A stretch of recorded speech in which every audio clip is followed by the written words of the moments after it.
Nema potrebe da predstavljam naših... Hvala vam što ste došli, ja se zovem Čika Velimir Abramović.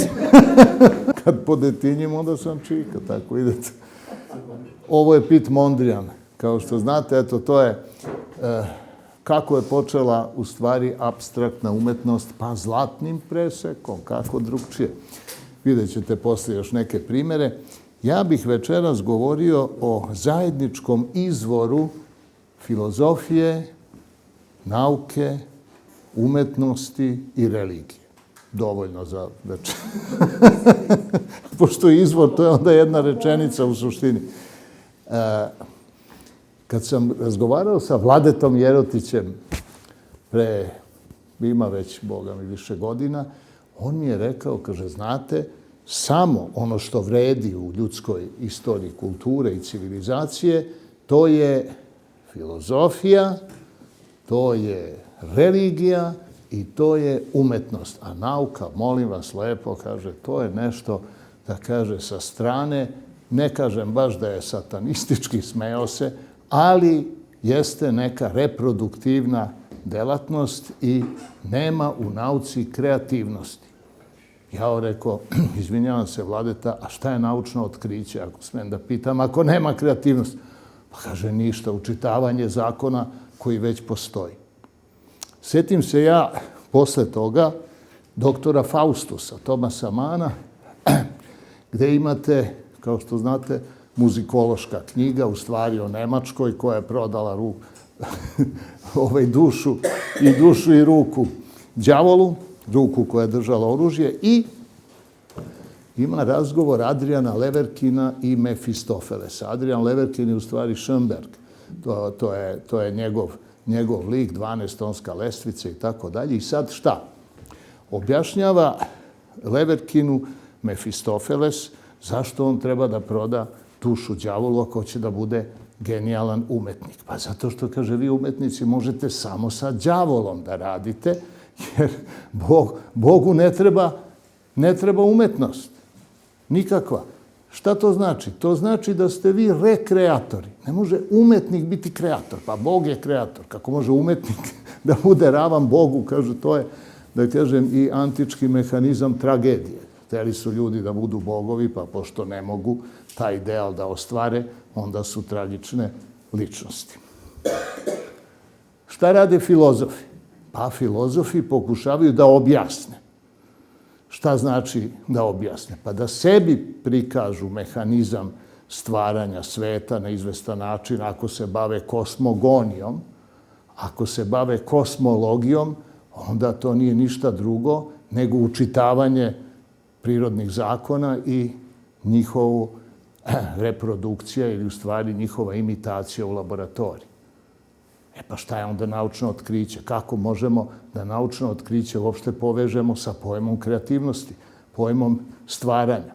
Pa na isti način na koji se povezuje i originalno umetničko delo sa pojmom kreativnosti, odnosno stvaranja nečega što do tada nije postojalo. Prema tome, otkriće u nauci jeste u stvari umetnički akt. Jer ono što ne ide iz nauke, znači ne ide iz knjiga, ne ide iz školovanja, ne ide iz obrazovanja, to je upravo otkriće. Jedan od najboljih primjera je Michael Faraday, koji nima nikakve škole, ma baš nikakve, koji je, dakle, bio i nepismen i kao takav je 15 dana ga je samo majka vodila u sektu neku, anglikansku sektu, koja je, imali su u stvari veronauku 15 dana i to je sva škola koju on ikada pohađao. Zatim se zaposlio u knjigoveznici da naloži vatru i da počisti knjigoveznicu pre nego što ujutru dođu majstori. Međutim, naravno, Bog nađe način da nekoga sprovede u njegovu sudbinu, tako da on to u stvari doživi kao nešto spontano i sasvim slučajno. Mi sam naš život uvek živimo kao neku slučajnost. Međutim, ako bolje razmislimo, ne postoji slučajnost u prirodi, kao što nema ni statistike, ni stohastike, niti verovatnoće. U prirodi statistika 1, evo, koleginica je matematičar, znači sve je apsolutno u prirodi. A šta je statistika? Pa to je oblik ljudskog neznanja. Znači, slučajnost u stvari, to je način na koji mi ne shvatamo prirodu, a ne na koji je shvatamo. Pokušavamo da je predvidimo. Kaže, šta je sreća? Pa sreća je dejstvo nama nepoznatog zakona. Kad bismo znali taj zakon, zar bi bilo nesrećnih?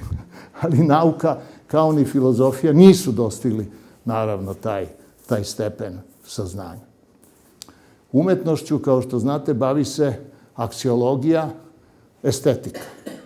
Filozofija ima metafiziku, znači ontologiju, ima gnoseologiju, teoriju saznanja i ima aksiologiju, teoriju vrednosti, etiku i estetiku. Za etiku mogu da kažem da je apsolutno pogrešna nauka jer je shvaćena kao nešto što je u moći čoveka da određuje, što je potpuno van pameti.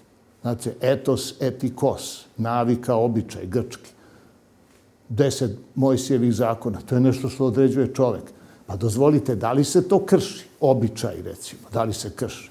Da li se krše ljudske navike, da li se menjaju? Koje od 10 Mojsijevih, kaže, Božije zapovesti?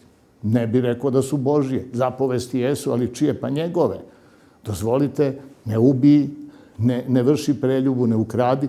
Pa svaki dan se krši. Rat kaže, ne ubij Mojsije. Mojsije je rekao da se ne ubija. Ajte, molim vas. Svi znamo šta se dešava. Znači, to su ljudski zakoni.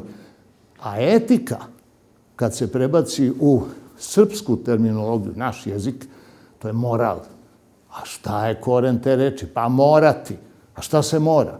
Zakon poluge, zakon gravitacije. Znači, fizika, nauka proučava u stvari osnove kosmičkog morala koji su dati neprekršivim zakonima tvorca. A jedino nauka ima ono što treba da ima religija. A to je moć da se prepozna ljudska granica saznanja. Ono odakle počinje transcendentalno. Ono što se ne može saznati ljudskim umom. Mi možemo da saznamo Božje delo, ali to radi nauka i onda ga koristi korisne posledice spoznatog zakona, izbegavajući nekorisne, osim kada naučno otkriće, naravno, služi za proizvodnju oružja. Svako je pretvoreno u oružje, ali to je sada u stvari, pošto zakon pokriva sve posledice, onda je to deo naše aktivnosti na koju kosmos ima reaktivnu akciju. Dakle, reakciju koja uvek briše ono što čovek stvori. Pa zašto? Naša akcija ima ograničene resurse na naše saznanje i na našu fizičku, psihosomatsku strukturu. Međutim, ako mi hoćemo da uvedemo red, znači ono što je negentropija, što bi se reklo. Znači, čovek uvodi svoj poredak gde je u kosmos. A koliki je kosmos? Pa rekao bi da je beskonačan. Znači, on ima beskonačnost protiv sebe. I tog trenutka mora da shvati da ne postoji način da mi uredimo kosmos onako kako to nama odgovara, jednostavno zato što moramo da se prilagodimo zakonima koji već postoje. To je kosmički moral. Po meni, to je moral naučne duhovnosti koja danas zamenjuje u suštini, da kažem, sve ove postojeće religije koje vidite i sami da su u ratu. Znate, smešno je reći, ali vojska, ona za cilj ima mir, ne rat. Napadate nekog da bi pobedili i da zavedete mir na tom terenu. Ako se branite, da se odbranite i zavedete mir. A religije, crkve, vi niste moje vere, dođite da vas spaljuje malo u srednjem veku, eno inkvizicije. O tome se, znači crkve, religije, konfesije, to u stvari proizvodi ratove, ne vojska. I onda,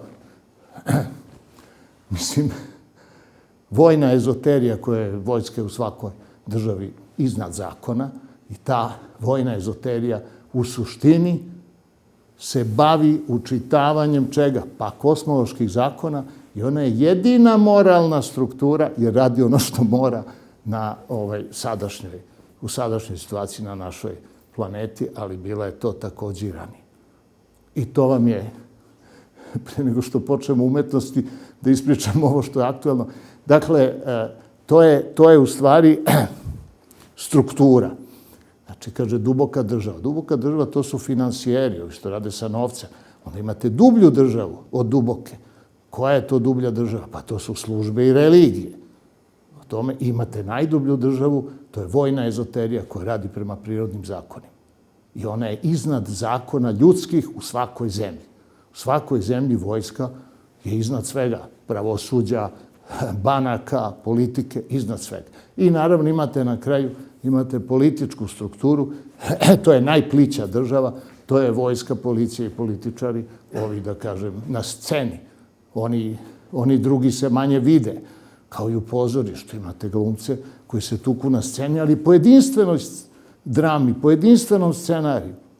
I imate režiju, imate inspicijente koji gurnu, kaže, ti sad ideš na scenu, sad je tvoj red. Znači, sve se isto odigrava kao i u pozorištu i onda nema se čudite što je Zelenski predsjednik Ukrajine. Pa on najbolje odgovara jednoj takvoj situaciji, a ovi drugi se prave da to nisu. On je glumac koji glumi političara.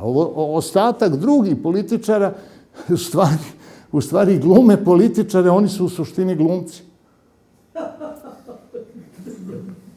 Ovo je jedini rekao, pošten političar koji, dakle, radi deo svoje struke.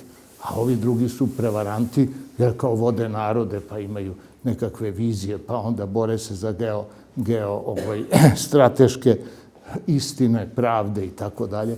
Dakle, sve je to jedan kompletno iluzorni svet.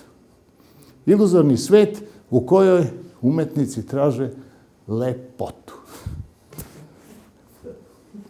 Baumgarten, kad je zasnivao estetiku, pa šta će? Baumgarten, kad je zasnivao estetiku, on je to zasnovao ne, kako kažu, šta je estetika, kaže nauka o lepoti. Naravno da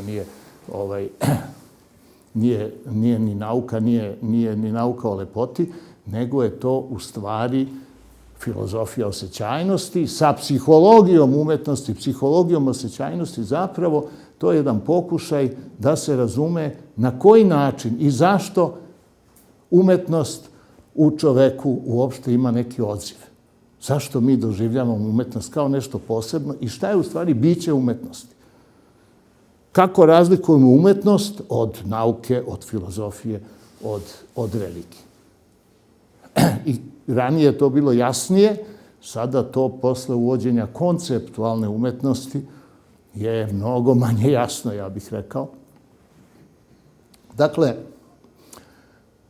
ja sam se bavio, pokušao sam da nađem ne samo šta je u umetnosti ontološko, znači šta je ono što postoji, a nigde drugo ne postoji i na koji način se razlikuje od, na primjer, postojanja onoga što zovemo neumetnički svet i takođe šta je to ontički. Šta je suština umetnosti i šta je ono što je ontološki, što je vezano za postojanje same umetničke produkcije i samih umetnika. I, dakle, ono što je suština, to je u suštini besforna esencija, to je zapravo ona beskonačnost u kojoj je uronjena ljudska svest. Ljudska svest ne poznaje različite discipline. Svest je jedinstvena za celokupnu vasionu, jer je to kontinuitet kontinuuma. Kontinuitet jeste neprekidnost i to je u stvari princip koji konstituiše ono što je neprekidno, a to je stalno sadašnje vreme, odnosno sadašnjost. Uvek jedno isto vreme. Zašto uvek isto vreme? Zato što je vreme beskonačno, pa prema tome sasvim je jasno da se ne kreće. Znači, vreme ne protiče. Ono što se menja, to su prostor, masa i energija, to smo mi, a ono što je zauvek dato, to je univerzalna svest, princip neprekidnosti i ono što je neprekidno, a to je stalna sadašnjost, to je u stvari kontinuum ili večnog vremena, u stvari, večnosti. I to je zapravo, ako gledamo šta je to ontički, znači šta je to suštinski, što je umetnosti, to je u stvari uranjenost umetnika koji ima individualnu svest, koji je fizičko biće, ajde, psihosomatsko, da tako se izrazim, a u suštini on je zapravo samo emanacija univerzalne svesti. I ništa drugo. Prema tome, umetnik je na isti način uronjen u univerzalnu svest ili ukorenjen, na koji je ukorenjen i filozof, i religijski mislilac, sveti čovek, što bismo rekli, i takođe i sam naučnik. I prema tome, postoji zajednički izvor za sve te ljudske discipline. Znači, šta je u nauci, kako bih rekao, primer u stvari te uranjenosti u beskonačnu svest, odakle sada proističe neka forma, da ne kažem jezik, pa shvatanje određene zakonitosti, pa najzad i matematički odnosi, matematika kao idealan jezik prirode zapravo najbolji. To je upravo to što je isto za sve. I da kažem, to je univerzalna svest, ta univerzalna kategorija, najopšti pojam svesti, dakle nije individualna, jer kad je individualna, onda naravno imamo i individualnu dušu. A sad u psihologiji ja ne znam da je neko definisao dušu. To je jedna nauka koja u stvari nije po klasičnoj epistemologiji definisana kao nauka. Jer mora nauka da bude definisana po predmetu i po metodi. Metoda u psihologiji, koliko god hoćete, da ne pominjem, i farmaceutske metode. Idi spavaj. Mislim, kad ne znaju šta da rade sa katatonim stuporom, sa paranoidnom šizofrenijom, oni daju litijum, brate, litijum. I to se na taj način rešava. Znači, potpuno nepoznavanje uzroka psihoze. A šta je duša? Šta kaže Freud, šta je duša? Ne kaže ništa. Šta kaže Jung, šta je duša, koji je navodno bio dublji od Freuda. Freud ima kao samo ovo potisnuto, podsvesno, a Jung ima nesvesno koje je dato. Znači, nesvesno prethodi individualnoj i svesti i podsvesti. Izvolite, dobar dan. Ono što je podsvesno, to je ono što se vama potiskuje u toku života. Po Freudu dete se rađa kao tabula rasa i sad se tu upisuju utisci, pa neprijatni se potiskuju, ovi drugi se favorizuju i tako dalje. Ali šta je duša? Ja ne čuh to. Čak ni u antičkoj Grčkoj nema šta je duša. Imate da je duša sastavljena, kaže, od atoma duše, Epikur. Znači, to nisu ovi atomi Demokritovi, od čega je sve sastavljeno, nego su to minime. Znači, to je još manji atom od koga je sastavljena duša. Znači, imamo atom koji je malo veći, nedeljiv, pa onda atom koji je malo manji, isto nedeljiv. Ništa to ne govori u suštini o duši. Moja pretpostavka, i mi sada to proučavamo u laboratoriji za psihofizička istraživanja, imamo to i imamo razne aparate kojima merimo određene manifestacije uticaja, recimo, rada mozga na gravitaciono privlačenje. Ukratko, sad, recimo, u ovom trenutku mi razgovaramo na jedno 10-15 Hz, ne više.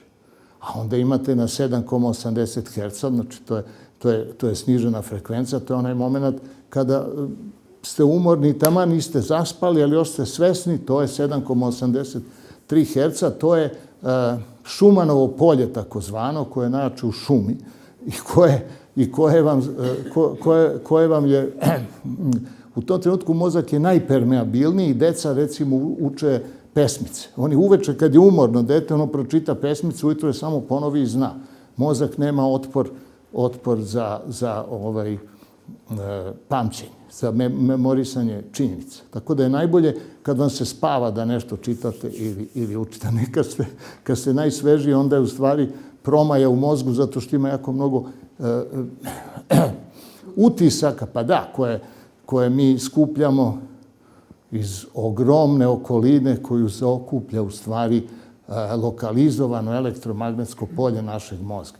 Vidite ovako, 10 recimo herca, to je 30.000 kilometara je, imate 300.000 je svetlost, pa 10 herca, to je 10 puta manje, 30.000 kilometara talas.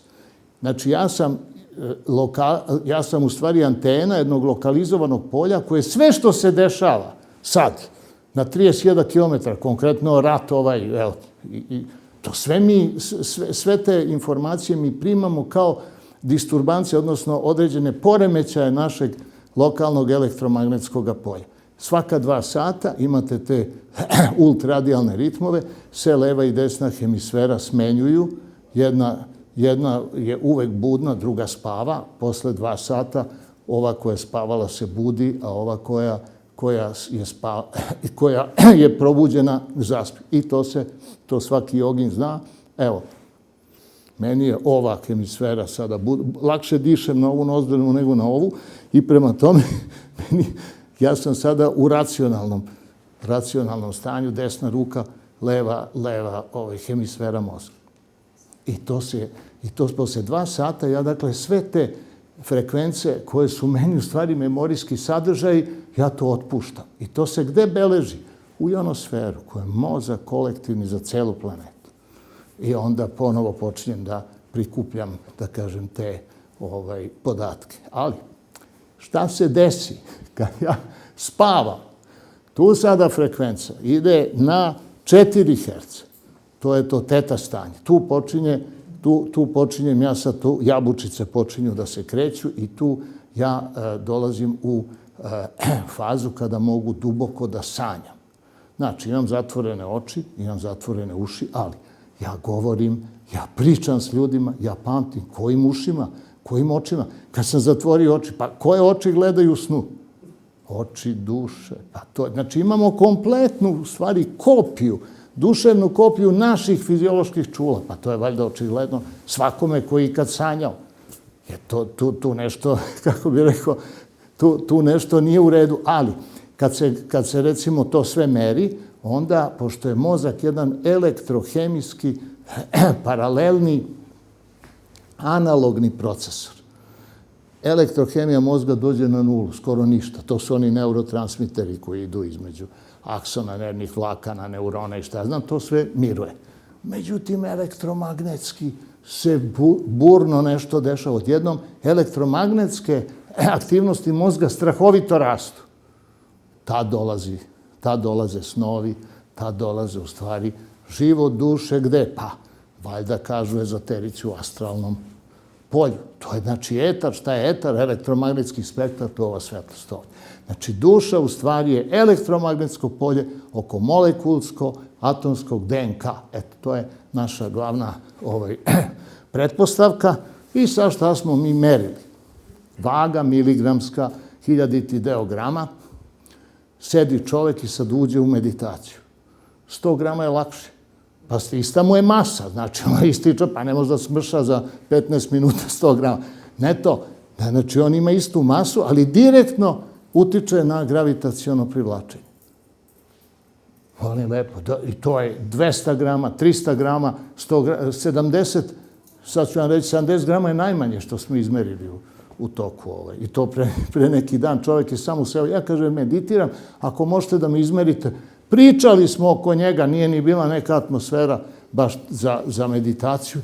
Međutim, sad ću vam reći, 70 pa onda 52 grama je bio lakši. To može se meri na bilo koje vagi. Znači, postoji direktna veza između režima rada mozga i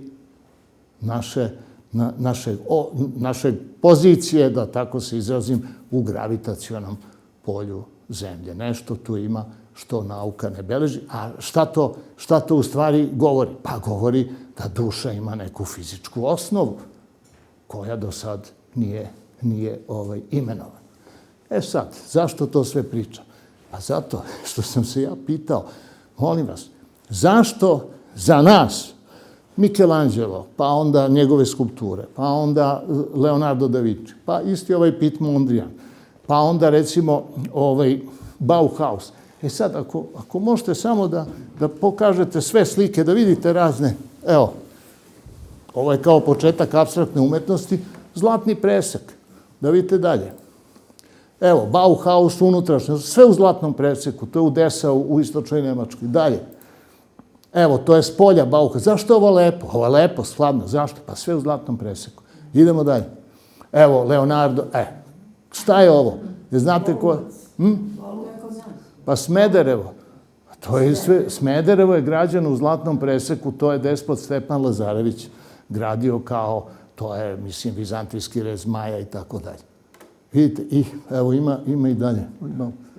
Aha, evo, pa zašto ovo deluje ovako statično, a privlačno, mistično? Zlatni presek, sve. Tesla inače uzimao najbolje fotografe, to su sve modni fotografi iz njegovog vremena radili, ove njegove fotografije.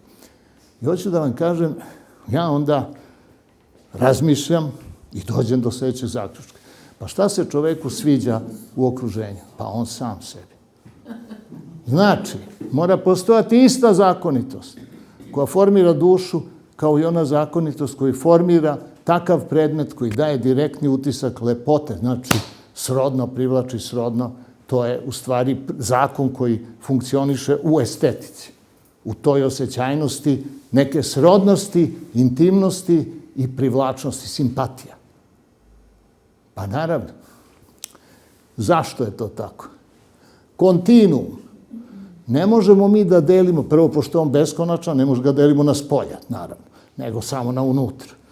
I prema tome postoji jedna jedina beskonačnost. Fizički postoji samo beskonačnost vremena. Prostor je konačan, ma koliko veliki, to je sad druga priča, ali nema on određenu veličinu. Znači, kad bi išli u prostoru, ne bi bio kraj, ali bi u svakom trenutku mi shvatali i doživjeli prostor kao konačan. Konačan sa produžetkom. Potpuno isto kao brojanje. Kaže, beskonačno brojanje. Pa ako ti beskonačno brojiš, ti pretpostavljaš da postoji beskonačno vreme u kome ćeš ti da brojiš. Znači, beskonačnost prethodi ideji samog beskonačnog brojanja kao i beskonačnog deljenja. I u suštini postoji samo jedna beskonačnost, to je vremenska, u kojoj sve ove radnje nemaju kraj, ali svaki segment je konačan. Nema najveći broj, a koji god broj uzmemo, on je konačan. A posle mogu još plus jedan, pa ima i drugi broj, ali opet konačan. A vreme uvek sada.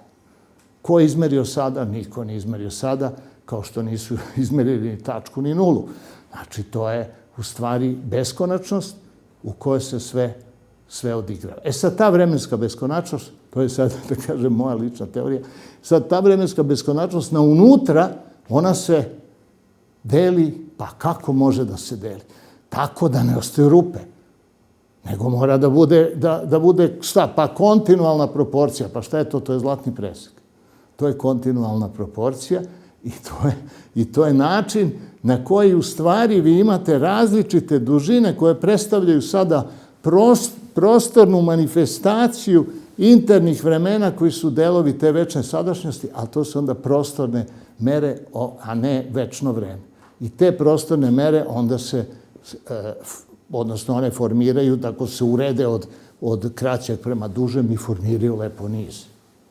Tako da sam ja zaključio da u stvari u elektromagnetskom spektru vi imate visoke frekvencije ili kratke talasne dužine, to je prošlost, duge frekvencije ili velike talasne dužine, to je budućnost, a sadašnjost je gde god zasečete. Šta god uzmete kao meru, to je sadašnjost, ono kraće je prošlost, ono duže je budućnost i onda možete da uredite etar ili elektromagnetski spektar tako da se shvati šta je duševna kompleksna struktura. To je u suštini, ako je to elektromagnetsko polje oko našeg DNK, gde se ono nalazi? Pa oko svakog DNK. Svaka ćelija, kako bi bilo moguće kloniranje, da ja nemam duševni kod upisan u stvari oko DNK svake ćelije. Pa ne, ćeliju, znači jedna ćelija bi bila takva da mogu da kloniram, a druga da nema. Ne, brati, svake ćelije može se klonira zato što je svude isti zapis. Jer kad dođe do oplođenja, šta se tu desi? Mali spermatozoid, mala jajna ćelija uđu Ali šta, cinkova varnica, svetlost bljesne.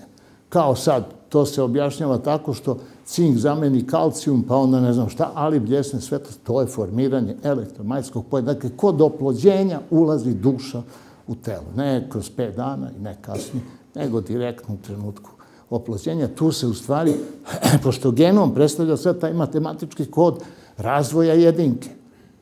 Pa pazite, mala oplođena ćelija, vidite kako mi izgledamo. Neko ima 50 kila, neko 100. To je sve programirano iz tog trenutka kad se desilo oplođenje. Da ne kažem da sad postoji opšti program sudbine tog oplođenog jajeta koji zavisi od kosmičkih uslova. To je sada pitanje, što bi rekli Sumeri, 2 sudbine. Imate jednu sudbinu koja je bezizborna i koja je apsolutno za sve. To je sudbina ovih zakona kosmičkog morala i imate izbornu. To je mogućnost da mi kao bića, pošto se sastojimo od ograničenog broja elemenata, biramo u stvari koji ćemo element aktivirati i u tom smislu mi predupređujemo, odnosno mi programiramo i kosmički odgovor. Znači imamo akciju i ima kosmička reakcija. Na taj način možemo u svakom trenutku sadašnjosti mi da izaberemo neku od svojih sudbina koji ima jako veliki broj, ali je konačan.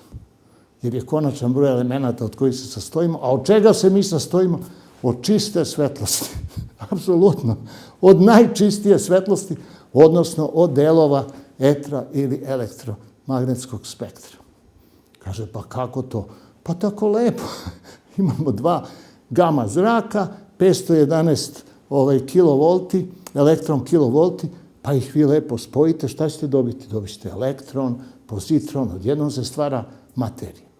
A ponovo ih spojite elektron i pozitron, dobit ćete opet svetlost. Pa to je to.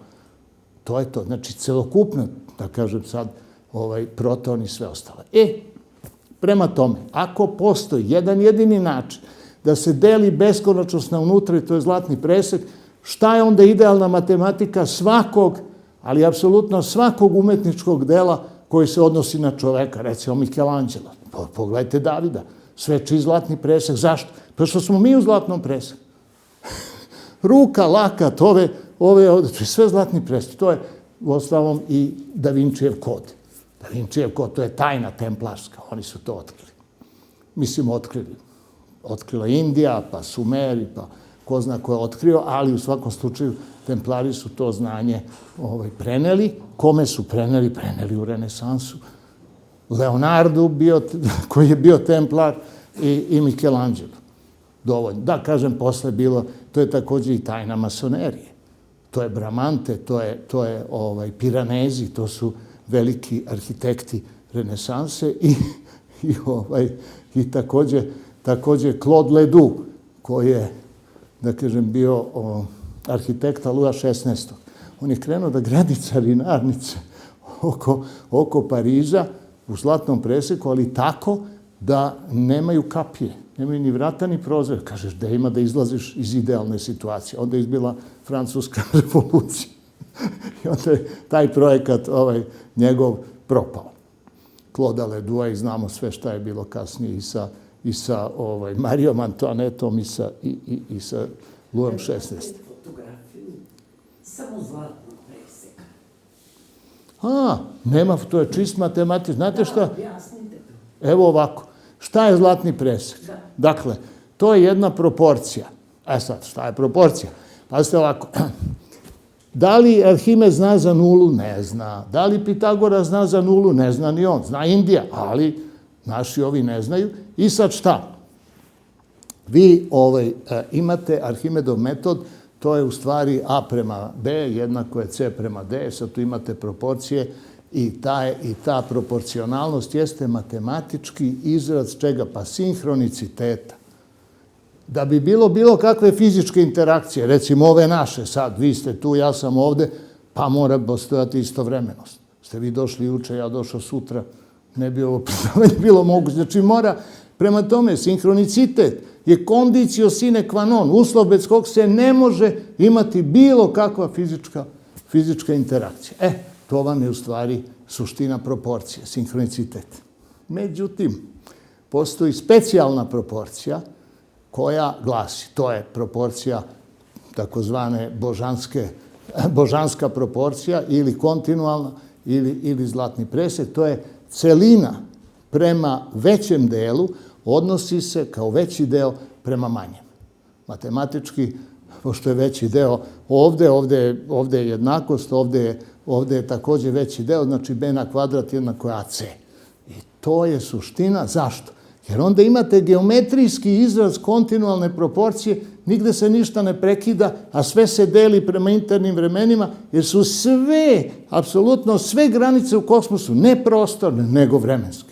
Vi imate druga interna vremena, a mi se fraktalno preklapamo, dakle to je fraktalni sinhronicitet. Inače, da se preklapamo skroz, ne bi bili jedna vatrena lopta, ne bi bili, da kažem, odvojeni entiteti. I to je suština stvari i tako je stvoren čovek i to je Leonardo otkrio i to je, samo možete ono na početku, ona Leonardova, pa da vidite o čemu, jer... Da, to je Leonardova, čovek je u zlatnom preseku. E sad, šta još? Čovek je takođe i pentagram. Sad tu ide priča ezoterijska. Pentagram ima zvezda, jeli? Ona ima uglove u kracima od 72 stepena. I sve dijagonale pentagrama su u zlatnom preseku. Zato je to uzet znak na raznim, pošto znate i sami da politička ezoterijska društva određuju, recimo, simbole na zastavama koje imaju pojedine države, pa onda imaju, i Kina ima zvezdu, i Rusija ima zvezdu, i ja kad sam bio, da kažem, u Rusiji i pitam, dobro, vi ste sad caristička država, srušili ste komunizam, a zašto na Kremlju i dalje stoji lepo crvena zvezda? Niko je nije sklonio. Znate šta je bio odgovor? To, ruska genijalnost, da nikad ne kažu istinu. Kaže, znate, kaže, ona je od rubina.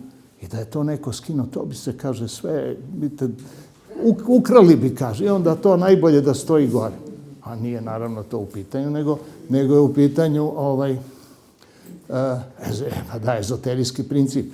Jer ako radite po zlatnom preseku, vi ste onda uklopljeni u univerzalnu svest i u kontinuum vremena, jer ne može drugčije da se deli kontinuum.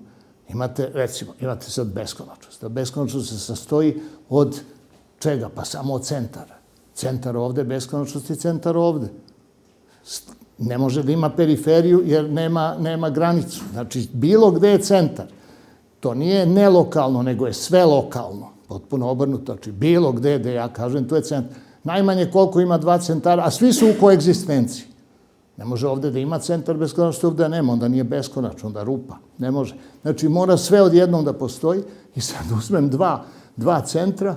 Šta je to? Pa to je radijus, jedna polovina, jednako je čemu? Jednako je a plus b na n kroz n. Ovo a koliko je? 0,618, to vam je zlatni presek. Ovo b isto je 0,618, ali na šta? Pa na kvadrat, a to je 0,381, pozivni znak za Srbiju. Je kvadrat zlatnog preseka, gospodo. To, mislim, nije uopšte naivna stvar. Pa vidite, tako lepo, imate jedinicu. Jedinicu imate, zlatni presek je 0,618. Mislim, sad to se geometrijski ima tu svašta, ali tako se dobije. Sad, imate 1 manje 0,618. Koliko je to? 0,381. To je ostatak od 0,618 do jedinice. A 0,618 puta 0,618, znači na kvadrat, to je 0,381. Kvadrat, to je kvadrat zlatnog preseka, u stvari je pozivni znak za Srbiju. Ko je? Pa ima nekoliko godina. Pa da, što uopšte nije, mislim, kaže slučajnost. U kosmosu nema ništa slučajno, ima samo ljudskog neznanja kako se to dešava, a slučajnosti to ne možemo da pretpostavimo da kosmos radi na bazi indeterminizma. To je naprosto, pošto uređeno, pazite, kad sam se zgranuo, pročitam, astronomi godinama računali, znate šta su otkrili? Sve galaksije rotiraju istom brzinom od 250 km u sekundi. Sve galaksije, koje god su uspeli da... Šta je to? Sinhronizacija u kosmosu radi fantastično. Znači, moramo početi od kontinuuma vremena, pa da vidimo delove, pa kako se uređuju, pa da uhvatimo neku zakonitost u fizici koja je u suštini i fizika duše i fizika lepote. Jer ako je duša napravljena po zlatnom preseku, šta će se meni dopasti? Skulptura u zlatnom preseku, slika u zlatnom preseku, Mona Lisa. Sve zlatni presek. Pa zašto? Kao Mona Lisa. Zašto? Pa zato što gledaš dušu, čoveče, tvoju. I to ne svoju, nego univerzalnu dušu po kojoj su sve ove druge izvedene, jeli? U raznim varijantama. I prema tome, ontička suština lepote jeste u stvari beskonačnost. Beskonačno vreme i princip neprekidnosti koji je tu beskonačnost vremena stvorio, a taj princip neprekidnosti ili kontinuitet koji konstituiše kontinuum, to je svest. Svest, princip kontinuiteta i kontinuum koji se u stvari sastoji iz čega? Pa iz čiste svesti. Jer nemate suslednost, recimo, delova kontinuuma pretpostavljenih mora biti takva da ne postoji granica. A pošto je princip, recimo, ako sad kažemo da je tačka, na primjer, geometrijska slika kontinuiteta, a nula aritmetička. Ok, između 1 i 2 broja imamo 1, imamo 2. Pa koja je granica između 1 i 2? Pa 0. 1 plus 0 plus 1 je 2. Znači 0 je između dve jedinice. A šta je između dve linije kad ih spojimo? Pa kolika je granica? Pa 0, odnosno tačka koja nema dimenzionalnost. Znači to su u stvari aritmetički i geometrijski modeli svesti. Kontinuiteta. A šta je sad kontinuum? Kontinuum jeste celina beskonačnosti koja je aktualna, koja odjednom postoji kao celo. Ne možemo mi, kaže, beskonačnost, pa to beskonačno deljenje. To je proces koji pretpostavlja da pre svega je dato beskonačno vreme u kome sad ja mogu beskonačno da delim. Tako da, očigledno je da beskonačnost prethodi. To je suština stvari. Znači, ontički, to je zapravo univerzalna svest, kontinuitet, odnosno beskonačnost, i to je suština.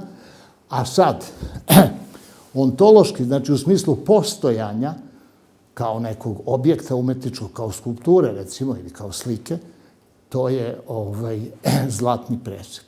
Jer dakle imamo dve tačke beskonačnosti, to je Eulerova, u stvari, kako bih rekao, nulta generalizacija zlatnog preseka, da ide sve iz dve tačke, ide sve iz radijusa, jedna polovina jednako 0,618 plus 0,618 na kvadrat sa 2, i to je tako da se polovina može lepo deliti na apsolutno na mali i veliki zlatni presek. Vratimo se na umetnost.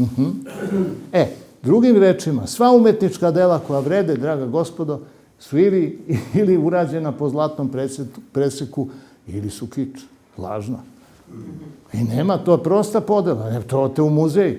Pa gledajte šta je u muzejima, a šta je, da kažem, na tržištu slobodne umetnosti, gde ljudi u stvari, kako bih rekao, prodaju svoje vizije koje ne moraju biti savršene, ne mogu biti krnje, svašta može da se rodi u ljudskom mozgu, što nije uređeno isključivo po ovoj božanskoj proporciji. Sad to je sve se odnosi na figurativnu umetnost. Na umetnost koja je bila 2000 godina, ono što znamo kao istoriju umetnosti. Šta je sa konceptualnom umetnošću? Koncept, pojam. Dakle, to je umetnost gde nemate više objektivizaciju. Znači, to je dematerializacija umetničkog objekta. O tome govori Joseph Kossuth, koji je jedan od estetičara takozvane nevrednosne estetike. I sad on pravi, tako je počela konceptualna umetnost u teoriji umetnosti i u istoriji umetnosti, a druga je sad stvar u što se to dalje razvija, ali to je suština. To je 60. godina, kad je bio i veliki oslobađanje muzike, oslobađanje zvuka, oslobađanje likovne umetnosti. Imate Oslobađanje od čega? Oslobađanje od klasičnih normi svih epoha.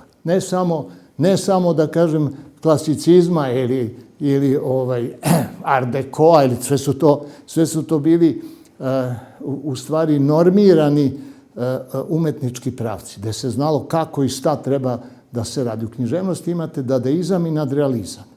Dadaizam, recimo Tristan Zara, rumunski pesnik, umro jedan francuski akademik i on došao na sahranu, njega izložili u akademiji i on isto sve ide i onda je došao i sve snage opalio šamar mrtvom akademiku.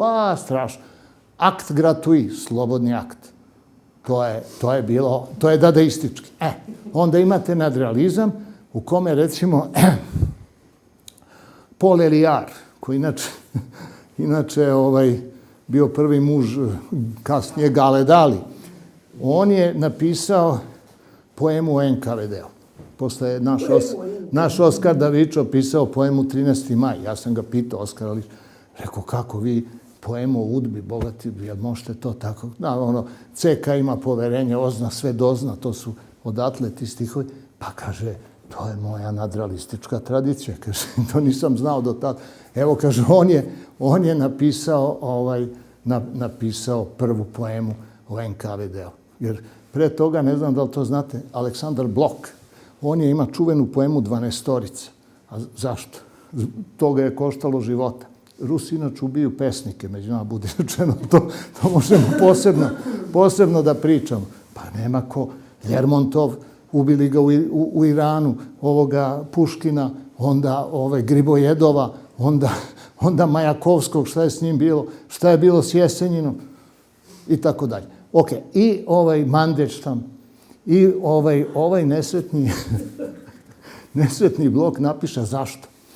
NKVD kad dolazi noću, da hapsi, ide ih 12, a 13. je komandant. 12 apostoli, mislim i to je. I sad on napiše, naravno, to mu grdno zamere. Tako je. I onda kad se razboleo, nisu mu dali lekove. Bio se nešto, ne znam, zaupala pluća i tako dalje. Šta, međutim, mutna je stvar. Hoću da kažem u svakom slučaju, a zašto pesnici? To sam se ja pitao. Sad kad pričam o umetnosti, umetnost je život. Nije to pravi umetnik, on je jači od života. Jer umetnost je transpozicija stvarnosti. Znači, ona se 2 puta događa. Jednom kao stvarnost i drugi put kao esencija stvarnosti pretvorena u umetnički izraz, u umetničko delo. I to, mislim, je zaista tako. Kaže, recimo imate, jeste čitali Staljinove pesme? Da, vidite, vrlo pristojne pesme koje on objavljivo, kako ne, u časopisima, ne, šalim se. Imate to, pa onda znate ko je u Hrvatskoj negde 46. ili 7. godine izašao izašla zbirka pesama Feliksa Dzeržinskog. I on je bio pesnik. Kad je bio inače Berdjajev kod Feliksa Dzeržinskog, jer Berdjajev je hteo da napravi ateistički univerzitet. Zašto? Njegova čuvena izjava. Kaže, komunizam je Božja kazna za grehe kapitalizma. To je, kaže, i tako dalje, on to, kako eskatološki, da to opravda. I zvao ga Dzeržinski na razgovor i tako. Celu noć su pričali i na kraju kaže, znaš šta, sve u redu, ali na voz. Filozofski voz. Tu je bio Berdjajev, on je sve intelektualce Dzeržinski potrpao na jedan voz i otero u Pariz. Nije u Sibir, u Pariz. U Pariz.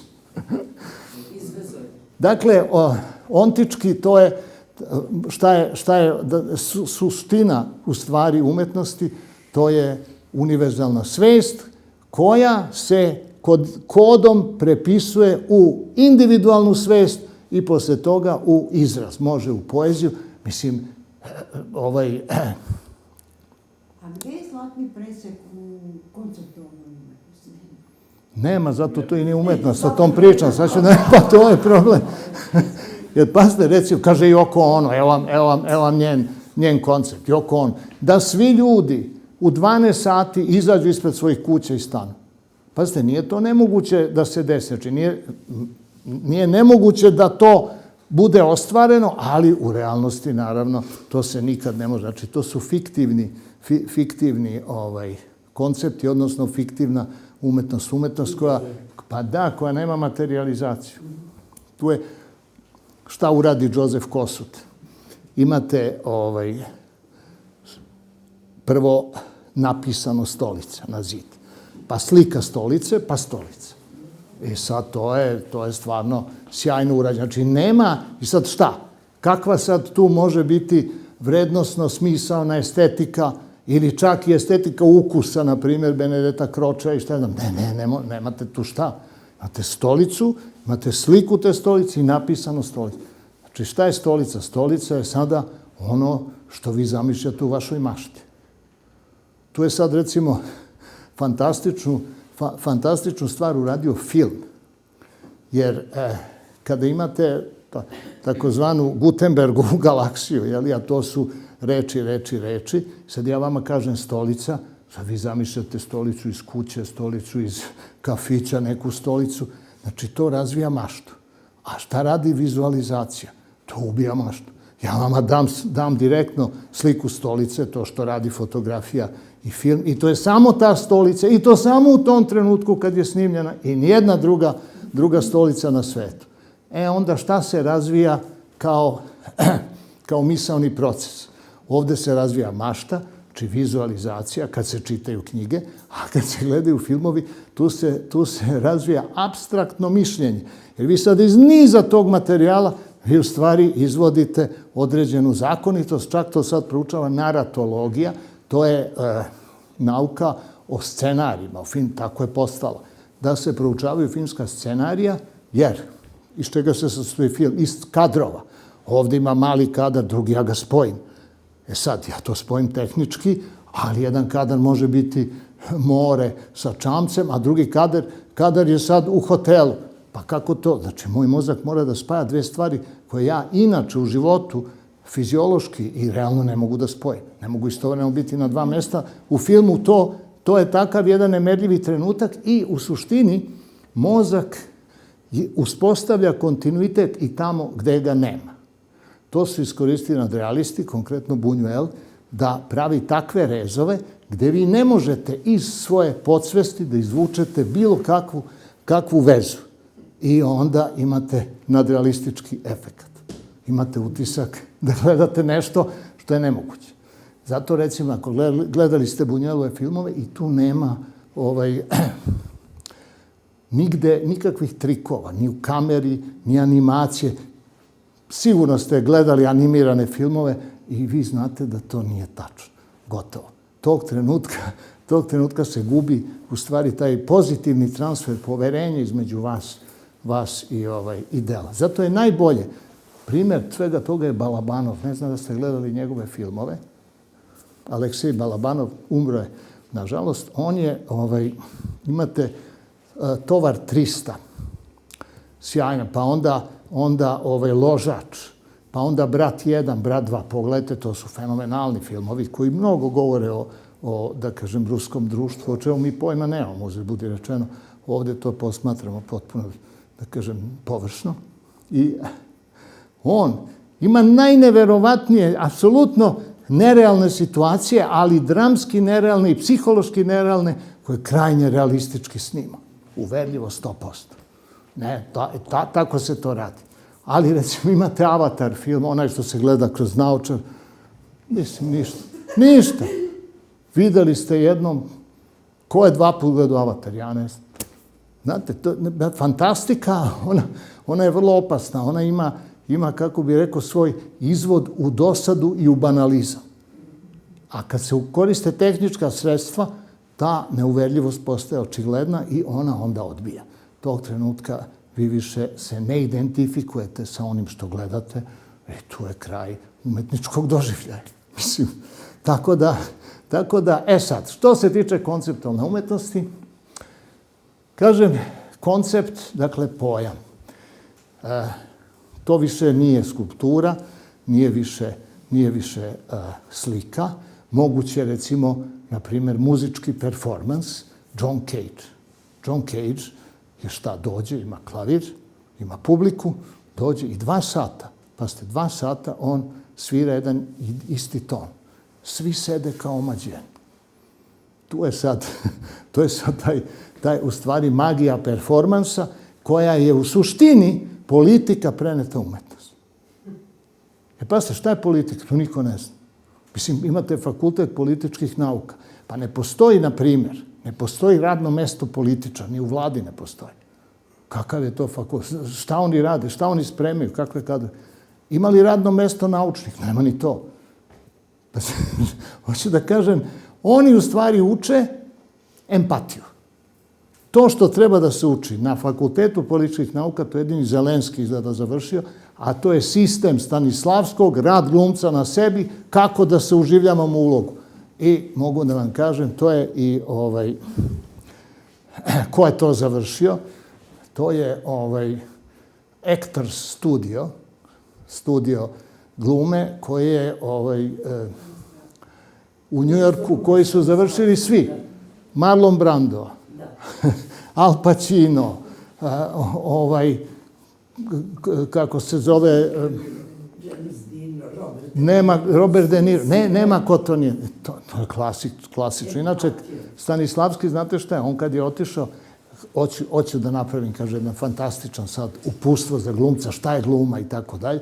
Međutim, bio je chain smoker. On je jednostavno nije mogao da ne puši. I on je u Finsku emigrirao i u Finskoj porodica je bila u kući, a ne može stalno da puši u kući zbog dece, nego je u toj jednoj maloj, kao neka štala, tu je preuredio i tu je pušio i napisao je, za godinu dana je radio, napisao je taj čuveni svoj sistem koji se radi u stvari kao osnova klasične glume i to nije prevaziđeno.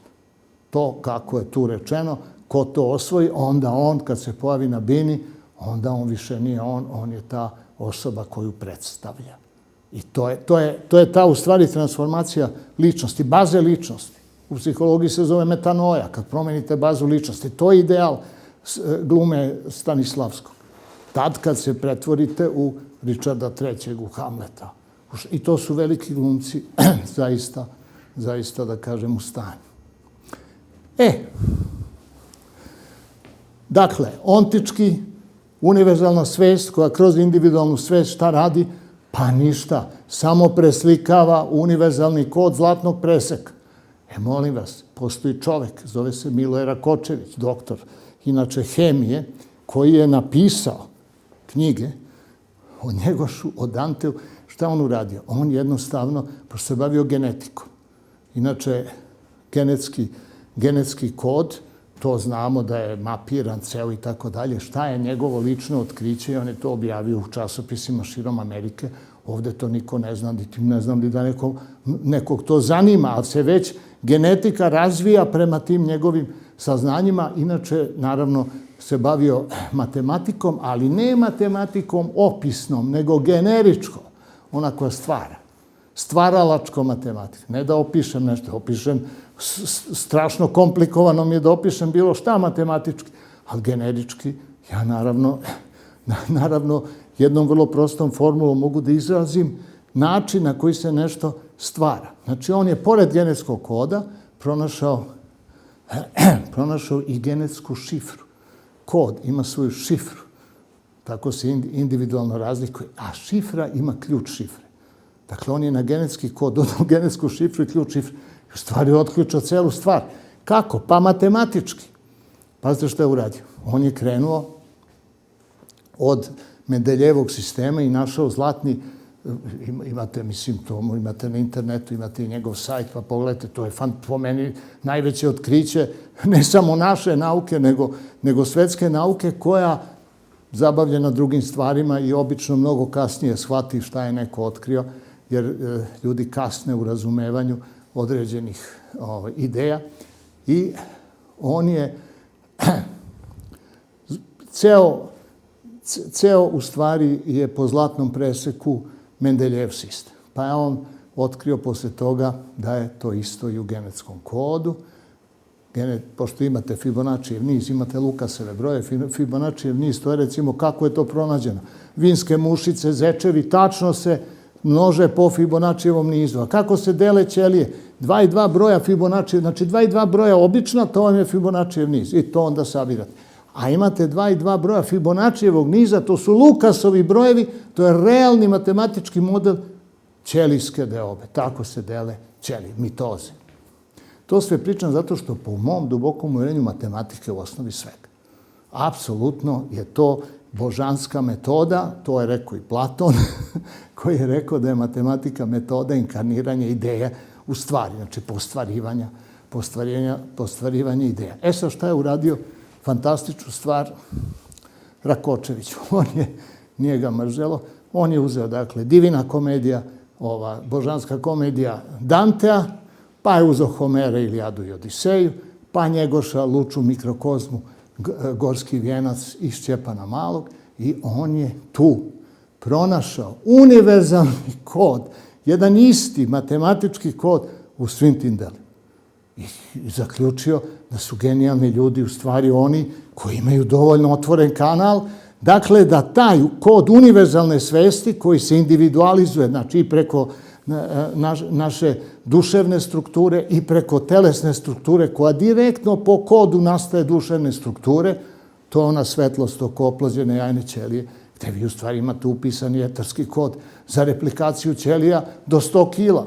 I tačno, kad će izrasti ova dlaka, kad će se pojaviti ovaj mladež, sve je to potpuno predviđeno. To je apsolutni determinizam. I on je dakle pronašao, lično je brojao stihove, da to je ogroman jedan posao, 3 knjige o tome objavio, koji isto ovde nisu mnogo poznate, gde u stvari objašnjava da je umetnost apsolutno ništa drugo nego jedna prirodna matematika, više svesti, to hinduiste ne bi iznenadilo, ni najmanje, budiste isto tako ne bi, jer oni znaju da je to tako od uvek.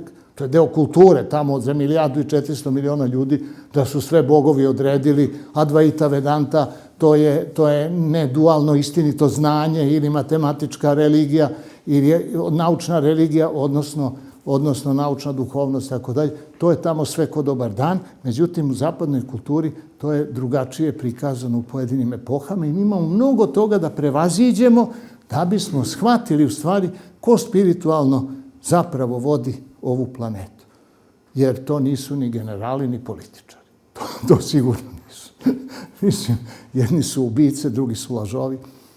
Gde su sveti ljudi, gde su filozofi, gde su umetnici? Mi moramo u stvari u planetarnom društvu da potpuno prevaziđemo zavisnost od jedne elite koja je neprestano obnavljala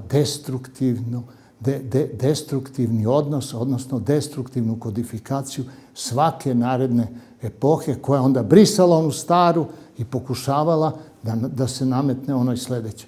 I mi u stvari na jedan način, ne shvatajući da vreme ne teče i da je u stvari opšti kontinuitet beskonačnosti, da je to glavni zakon, ko je to shvatio? Pa Ruđer Bošković. Pa Ruđer Bošković, zakon kontinuiteta. Uloga umetnosti je da shvati da je umetnost besmislena. Nije moja misao, nego misao Dalaj Lame. Sad ću da vam kažem. Šta kaže Dalaj Lama? Jednog dana, kaže, kad umetnici u evoluciji svesti, a šta je evolucija svesti? To je širenje individualne svesti do beskonačnosti. Budu shvatili da je svaki rad besmislen. Apsolutno prestaće da proizvodi. Konceptualna umetnost je korak ka tome. Je li tako? Znači, nemamo dematerializaciju umetničkog objekta, imamo samo koncept. Šta je sljedeća faza? Umetnik će imati samo duhovnu poziciju. Neće raditi ništa. Šta? Biće identifikovan kao umetnička ideja, a ne kao umetnička stvar. Jer, pazite, kada se ideja inkarnira, ona se nikad ne inkarnira savršeno. Zašto? Pa zato što ako ja univerzalni kontinuitet preko vremena hoću sada da na neki način oformim, ta forma, ona trpi uticaj svih drugih formi. Ja ne mogu u celom beskonačnosti napravim samo jednu stvar kao savršenu, nego se sve stvari same proizvode zbog relacija centara beskonačnosti koje su bezbrojne. I tog trenutka imate promenu i to je đavo. čisti đavo. Đavo je u stvari relativnost i promena. Šta je Bog? Pa Bog je savršenstvo, apsolutna pasivnost, bez ikakvog izbora. Čim vršite izbor, pada vam sloboda. Izabrao sam to, znači, apsolutno sam odbacio sve ono drugo što deluje kontra ovoga što sam izabrao. I naravno da onda sve tempirano i sve je u stvari, kako bih rekao, propadljivo. Jer se forme menjaju. Ali ono što je viša svest, a višu svest imaju sveti ljudi, ne umetnici. Ne, nikako. Znate šta kaže Niče? Evo, imamo stručnjaka za Niče. A šta kaže Niče? Šta kaže Niče? Da je umetnik u stvari samo puki instrument ostvarenja svoje umetničke ideje. Malo li? Ne, dobro, to smo i svi mi drugi. Pošto se radi se u stvari o tome da smo mi automati kosmičkih sila.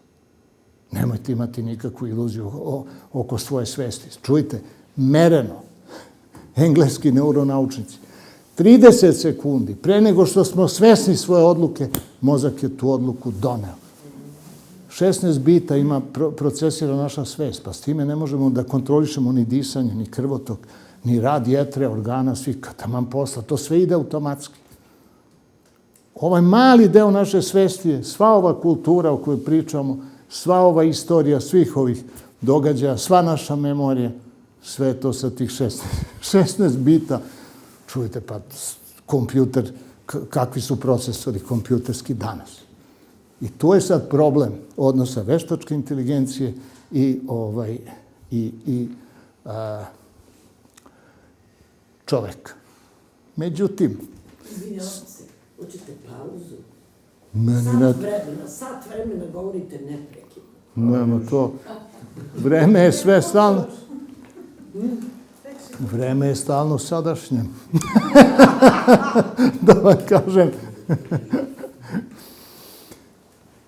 Šta u stvari, kako bih rekao, šta čovek mora apsolutno da shvati? A to je da on svojom voljom, ukoliko bilo šta preduzima, greši. To će svaki budista da vam kaže. Bilo šta da preduzima. Jer šta se... Pa ne, zašto? Jer ja kada imam akt na spolja, zar ja poznajem zakone kosmosa, okolinu, kako će to meni da odgovori? Imam neku pretpostavku, ali mi živimo skroz na pretpostavci i na verovatnoći. Sigurno imate nešto, šta je danas četvrtak, imate nešto za ponedeljak. Ko će biti živ u ponedeljak, izvinite, ste sigurni da ćete tačno doći na taj sastanak u taj kafić? Sve čista verovatnoća. Međutim, mi se ponašamo kao da je to sve normalno. Dakle, bez svesti o tome da mi u stvari ne vladamo sobom. To je, po mom mišljenju, prvi početak uzdizanja svesti i širenja svesti kada shvatite da niste individua. To je ono što se govori o prevazilaženju ega. Evo što je ego. Ego vam stalno govori ja, pa ja. Šta je ja? Ko je ja? To jeste, znači sve ovo što mi vidimo kao perceptivni sadržaj jeste u stvari interfejs. Ceo svet je interfejs. Posrednik između svesti koja je mene stvorila i vas je stvorila i onoga što je emanacija stvarnosti, to je svet stvari i u suštini čovek tu samo propušta ono što je s polja na unutra i ono što je na unutra u spolja. I ako toga, a to su svi, verujte u Indiji, to je abeceda stvari o kojoj pričam, to su svi riši, svi svami, svi guruji, toga apsolutno svesni. To je onaj moment kada on u stvari doživljava sebe, to je trenutak poistovećenja sa tom kontinuitetom, ja bih rekao, ajde latinski izraz, jeli, sa kontinuitetom beskonačnog vremena i onda on ima osjećaj, a to je vrhunski osjećaj, da nije individualnost. I to je fantastično. Mi inače prisustvujemo i evo završamo, napravimo pauzu i u stvari mi smo svedoci onoga što je najavio Hegel, na primjer, smrt umetnosti. Razotuđenje apsolutnog duha ide preko umetnosti. Kad se apsolutni duh razotuđi, umetnosti nema. Jer ste se vratili apsolutnom duhu, nema ni umetnosti, ni religije, ni nauke, nema ništa. Pa naravno.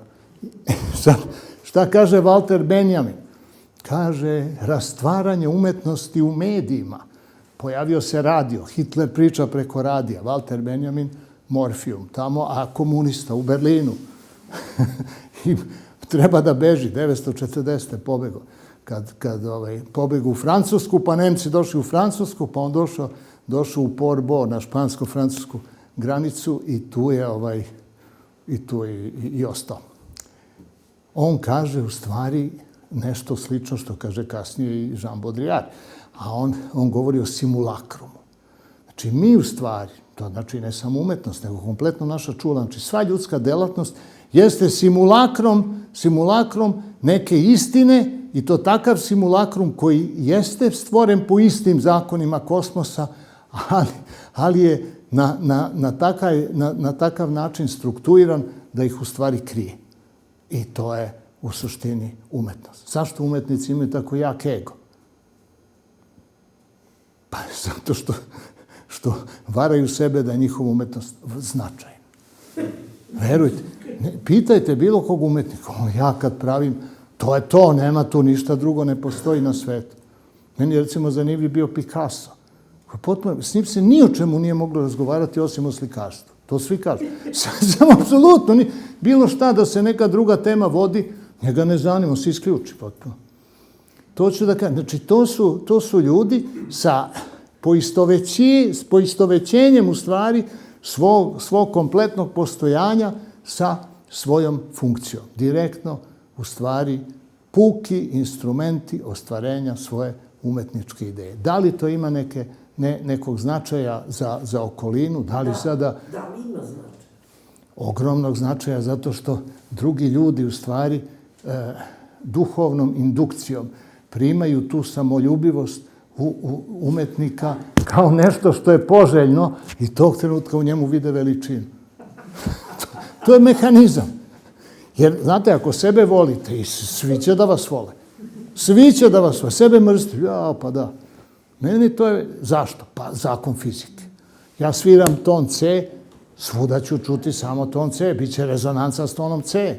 Znači, ako sam radostan, ako sam dobro raspoložen i lepo pričam s ljudima, pa svi će biti oko mene, primit će prosto... Dobro, ali povežite to sa zlatnim presekom. Tu samoljubivost. Vidite? Tu samoljubivost. Zlatni presek. To je dva. Ne. Zlatni presek je nemoguć. Počinje iz radijusa, znači iz dve tačke. Prema tome, zlatni presek je napuštanje tog ideala. Zlatni presek nas spušta u stvari u materializaciju. Spušta nas u fizički svet. To jeste idealna matematička instrumentalna proporcija koja ne dopušta da se beskonačnost tako deli na unutra da tu ostaju rupe. Jer onda ne bi bila u pitanju beskonačnost, ali u suštini je to pad. Šta je pali anđeo? Đavo. To vam je zlatni presek. Zlatni presek je pod đavolom. Dakle, Buba je rekla Vincent van Gogh. Super. Sad mali uvod. Kako bih rekao, razlika između političara i umetnika. Van Gogh je idealan primjer za to. Dakle, recimo, čovjek može biti duhovno bolestan, a duševno potpuno zdrav. Adolf Hitler, duhovno bolestan, ali duševno organizator, drži govore, racionalan do krajnosti, jede samo šlag, to najviše voli, ne jede meso, ne puši, vegetarijanac, čovjek tako reći za uzor, jako fini, dugo drži govore, vrlo prijatan u društvu, bolestan, a duševno zdrav. Političari su najbolji primjeri za to. Apsolutno. Jer ne može, pazite, da ste duševno, ljudi bi se odmakli, ne možete vi ni da držite govore, ni mase, ni organizaciju. Tu mora da postoji jedna racionalnost na nivou duše. A duhovno, hoću da osvojim sve, Džingis Khan. Sad, duhovno zdrav čovjek, ne, duhovno potpuno bolestan, ali genijalni organizator na socijalno plan, znači socijalna inteligencija visoka i tako dalje, ali radi jedne bolesne ideje.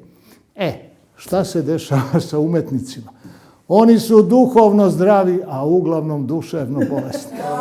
To je problem. Pa Van Gogh je idealan primjer.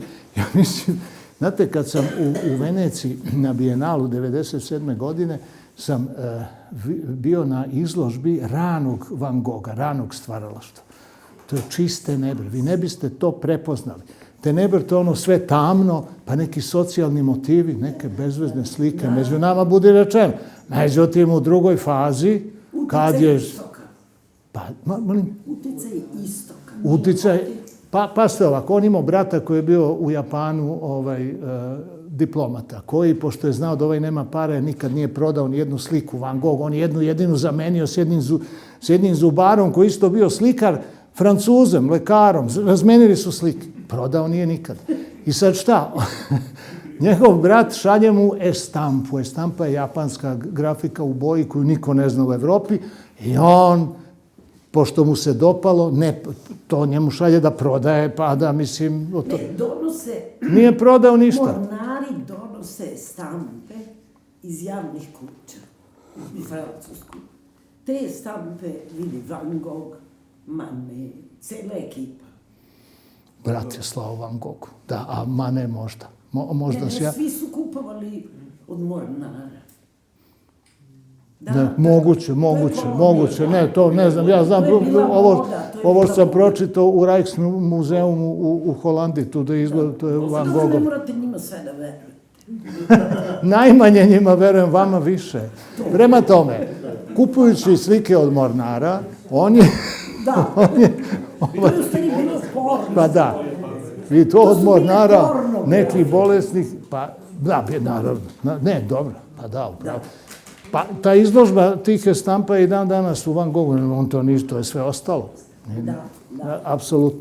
Inače, ne znam ste čitali pisma bratu Van Gogh, su najnormalnija pisma. Neverovatno. Ja sam to uzeo, sad ću da čitam ludaka, međutim, ništa od toga nema. Najnormalnija, ono što bi se reklo, maltene banalna, protokolarna pisma brata bratu o životu. Međutim, onda pogledate slike i vidite da tu radi neka viša svest. Jer on, sad znate šta, jeste da je taj sever Holandije, ja sam bio, to je prema Baltičkom moru, gore prema Severnom moru. Oni imaju neku rivijeru, Kotrajk, rivijera njihova. Školovan za sveštenika. Ali, šta kažete? Van Gogh je školovan za sveštenika. A da, i Himmler. I Himmler je školovan za sveštenika. Ma to je to.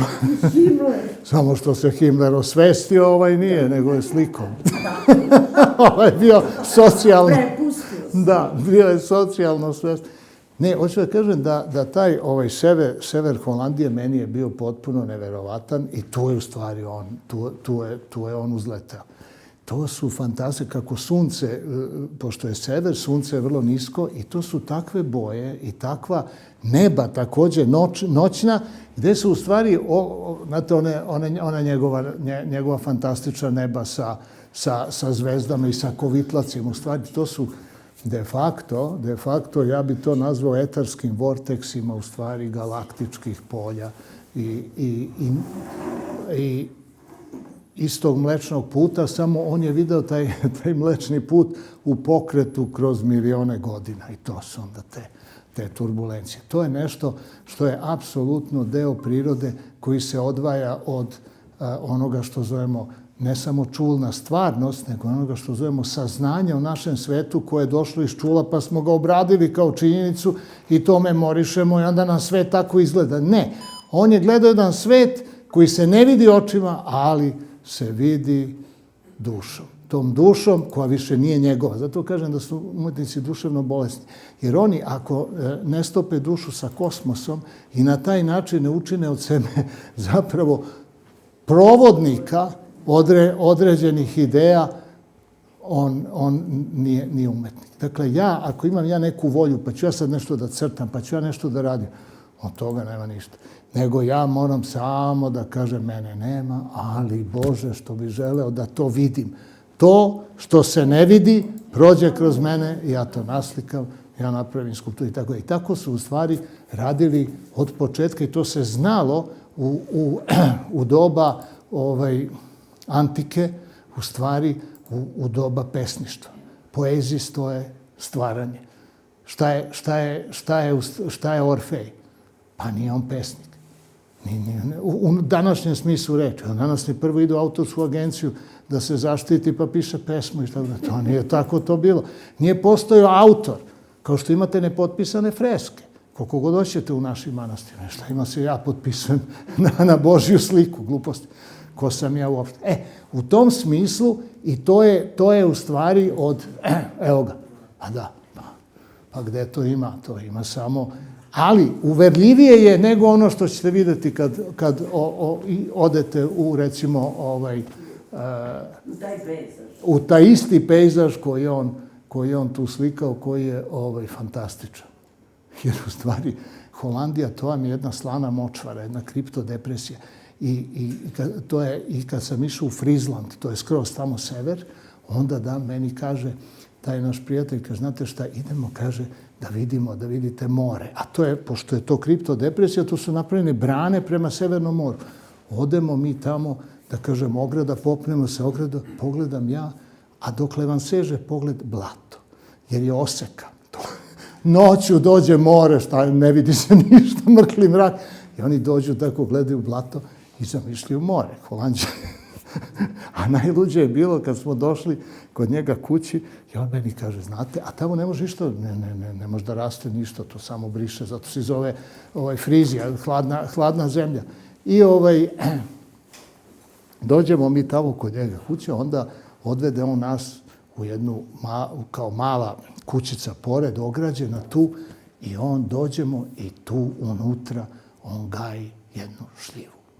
Šljiva, lepo drvo od šljive i 3 šljive na njoj, ubere jednu šljivu i da, mislim, to je bilo onako,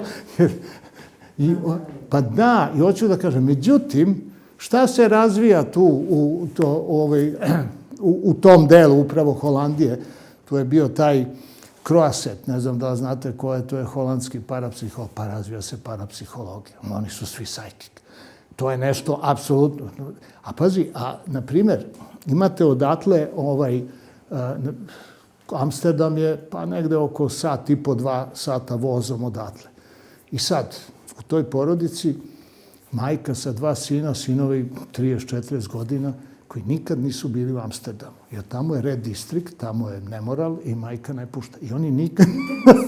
Pa da, fantastično. Onda imaju restrikciju na televizijskim programima i tako. Neverovatno. Međutim, kad s njima razgovarate, to su tako, da kažem, psihodelični ljudi, da se tako izrazim, neverovatna duhovnost koja se ostvari u toj začaurenosti, u toj hladnoći gde vi nema tu šetnje. Mislim, možda 2-3 meseca, ne više, da se može uopšte šetati napolju. I tu odjednom šta se razvija? Pa razvija se kanal, duhovni kanal. Pa to, on kad je došao tamo, on je doživeo u stvari potpunu promenu. Van Gogh, dok je bio u Parizu, ko je šta sliko? Evo, pogledajte, to mislim, ceo taj prvi njegov period.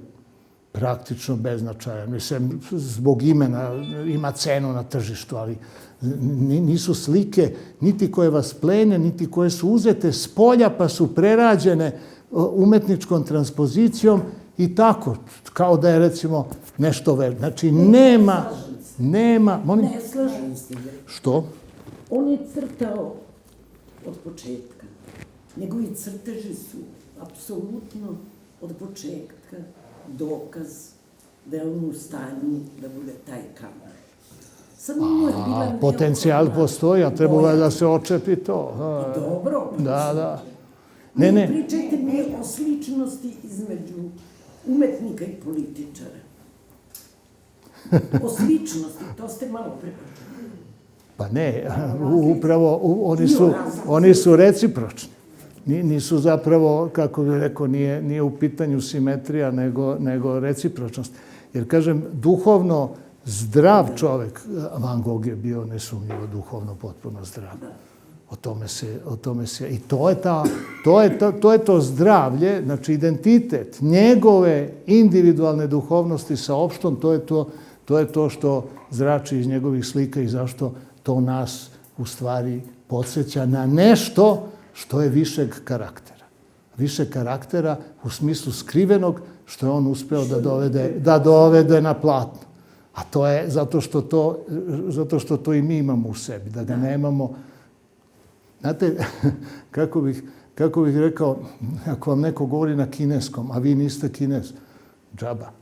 Znači, mora postojati nešto što ste u stvari vi u onome s čim imate susret i s čim razmenjujete ne samo energiju, nego i podzakonitosti kosmosa koja vas individualno upoređuju sa nečim što izgleda spolja, ali u stvari je to vaša unutrašnjost koja je ospoljena i na taj način mi doživljavamo umetnost. Ospoljavanje naše unutrašnjosti, a ne nečega što ja ne znam šta je. Pa to nije turističko putovanje doživljavanja umetnosti. To je kad idem u Novi Grad pa gledam gde šta. To je nešto drugo. To je informacija. Ovo nije informacija nego buđenje duhovnih sklonosti koje ja nemam. Zašto? Volim muziku i slušam. Nemam sluha. Ne znam da komponujem, ali to na mene deluje. E sad, zašto deluje? Negde ja to imam u sebi. Ako ne deluje, ništa. I to je, mislim, takođe i razlog zašto se kod nas razvija subkultura, antikultura, kontrakultura, a ne prava kultura. To je što mi u stvari nemamo dok je dete do 6. godine života se razvijaju neuralne mreže. Znači, to je vreme kada geomagnetizam samog područja razvija ono što se zove u stvari hardware nervnog sistema, ne software, to posle uči u školi, nego sam hardware, znači osnova. Ta osnova u stvari može u kulturi da se razvije na takav način da vi dobijete jednu jedinstvenu celinu kulture koja se kasnije razvija po istom tom obrascu. To vam je Indija, 1.400.000.000. A Srbija je sve suprotno. Mi u stvari, šta radimo? Mi zapravo u tom ranom periodu i uopšte beli čovek, kultura belog čoveka, dete smeta, idi u zabavište tamo, nemoj, ja moram, imam važan posao. A do 6. godine se sve desi. I do 12. godine socijalizacija. Posle nemate uticaja nikako. Apsolutno se uticaj gubi. Posle 6. godine se gubi uticaj buđenja psihičkih sila, to što rade budisti, a oni uzmu dete od 3 godine i do 6. godine najveći učitelji, oni prosvetljeni, oni rade s detetom. Pa ne da ga uče tamo da čita knjige, ne to, nego da mu bude psihičke moći. Ja sam to pričao, ja sam sa ovim lamom Dobom Tulkovom, proveo sam 2 meseca s njim, on čita misli ko dobar dan. A nikakve sumnje o tome. Jer misli na tibetanskom, ja mislim na srpskom, pričamo na engleskom, ja hoću da ga pitam, on mi odgovara. 1, 2 put, 30 puta. Rekao lama Dobun, da li vi to znate šta ću ja vas da pitam? Pa kaže, naravno, mi to učimo. Kaže, nije to nešto tako teško, ali malo je za vas kasno, kaže. Da sad počnete. O tome se radi. Naši ljudi beli, kakav je bio Vincent van Gogh, oni znači imaju te neke slojeve. Pazite, ja verujem u to, verujem u reinkarnaciju, ali u smislu da je u Akaša hronici, to je informatičko polje univerzuma, tu su zapisani kodovi. Ti kodovi se nekada u stvari inkarniraju, utelovljuju, to su zapravo ličnosti. Pazite, što su misli? Misli su u stvari etarski kalupi. A etar se sastoji u suštini od elementala. To je etarska supstancija, to je vremensko prostorna formacija. I naše misli su kalupi koji u tom elementalu prave biće. Kad se napravi biće, ono se osamostaljuje. Tako da u stvari, zato su važne misli. To, ne znam, kaže otac Tadej, kaže onaj, svi to pričaju. Međutim, to je fizički tako. O tome se i radi. Jer na taj način misao uopšte može da deluje. Na način osamostaljenja Jer onda ono dobije svoju svest i povezuje se s univerzumom, iako je to bila naša misao. Na isti način se kodovi za kaša hronike se otelovljuju takođe u ljudima. I sad, ako se takav čovek, Van Gogh, primjera radi, čovek koji u stvari astronom, nebeski mehaničar, astrolog, više biće, više svesti i potpuno okrenut u stvari nekoj igri boja koja proističe iz više svesti i etra o kojoj on, gledajući okolo, u Holandiji stalno pada kiša, nije osjetio ništa što bi ga privuklo da probudi taj sloj svog bića koji je u stvari inkarniran, urođen. Znači, umetnik se rađa. To je čak rekao i Jean Piaget, inače jedan veliki psiholog koji je proučavao ljudsku inteligenciju. Kaže, inteligencija urođena. Ali ne ova inteligencija kombinatorna, mada i to, nego ova takozvana mudrost. Jer to je, dakle, veza sa rešenjem koje nije ljudsko, ali koje se nama spusti u tako da možemo da ga primenimo, jer ga shvatimo. I to je, u stvari, po mom mišljenju, buđenje umetnika u nekom momentu. Sad, nekom se to desi strašno rano, Wolfgang Amadeus Mozart, koji je, dakle, od početka samo išao tim putem i to znate da je on rekao da on u stvari ne komponuje u smislu da sad on nešto izmišlja ko će kako da svira. Imate orkestar 80 njih je u orkestru toliko violina. Ne. Bljesak svetlosti, partitura i on prepisuje. Direktno prepisuje. Zato nema ni jednu grešku u partiturama. Mozart nema ono prekrižio, ima Beethoven, oni svima, ali Mozart nema. Nego kakva je to, jer on to čuje. Ništa on ne komponuje. Ovi što komponuju, to su ovi naši pevači. Oni komponuju. Tako da u tome je genijalnost. To je vrlo lepo, baš Schopenhauer rekao šta je u stvari genijalnost. Kaže, talentovan čovjek, to je onaj čovjek koji ima urođenu visoku veštinu da nešto uradi i to pogađa bolje od svih drugih ljudi. A genijalan čovjek, on gađa metu za koju niko ne zna da postoji. On gađa tu skrivenu metu. Ti genijalni ljudi, njih je vrlo malo, to je Tesla, to je Mozart. Njih i u nauci ima vrlo malo. Mendeljev je sanjao, to znate, on je sanjao on svoj sistem. Bio kartaroš i ređuje pasijans. Jednom je usnio san da se pasijans diže sa stola, taj koji je volao da ređa, i umesto karata se pojavljuju ovi znaci hemijskih elemenata. I šta je on sanjao? To je profesor pomenuti Rakočević, on je išao u Rusiju, išao u kuću Mendeljeva i tamo i video je njegov taj crtež koji je nacrtao kad se probudio iz sna.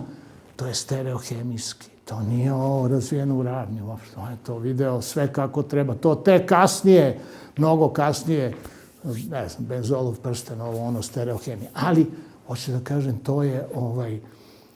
to je u stvari zakonitost sna.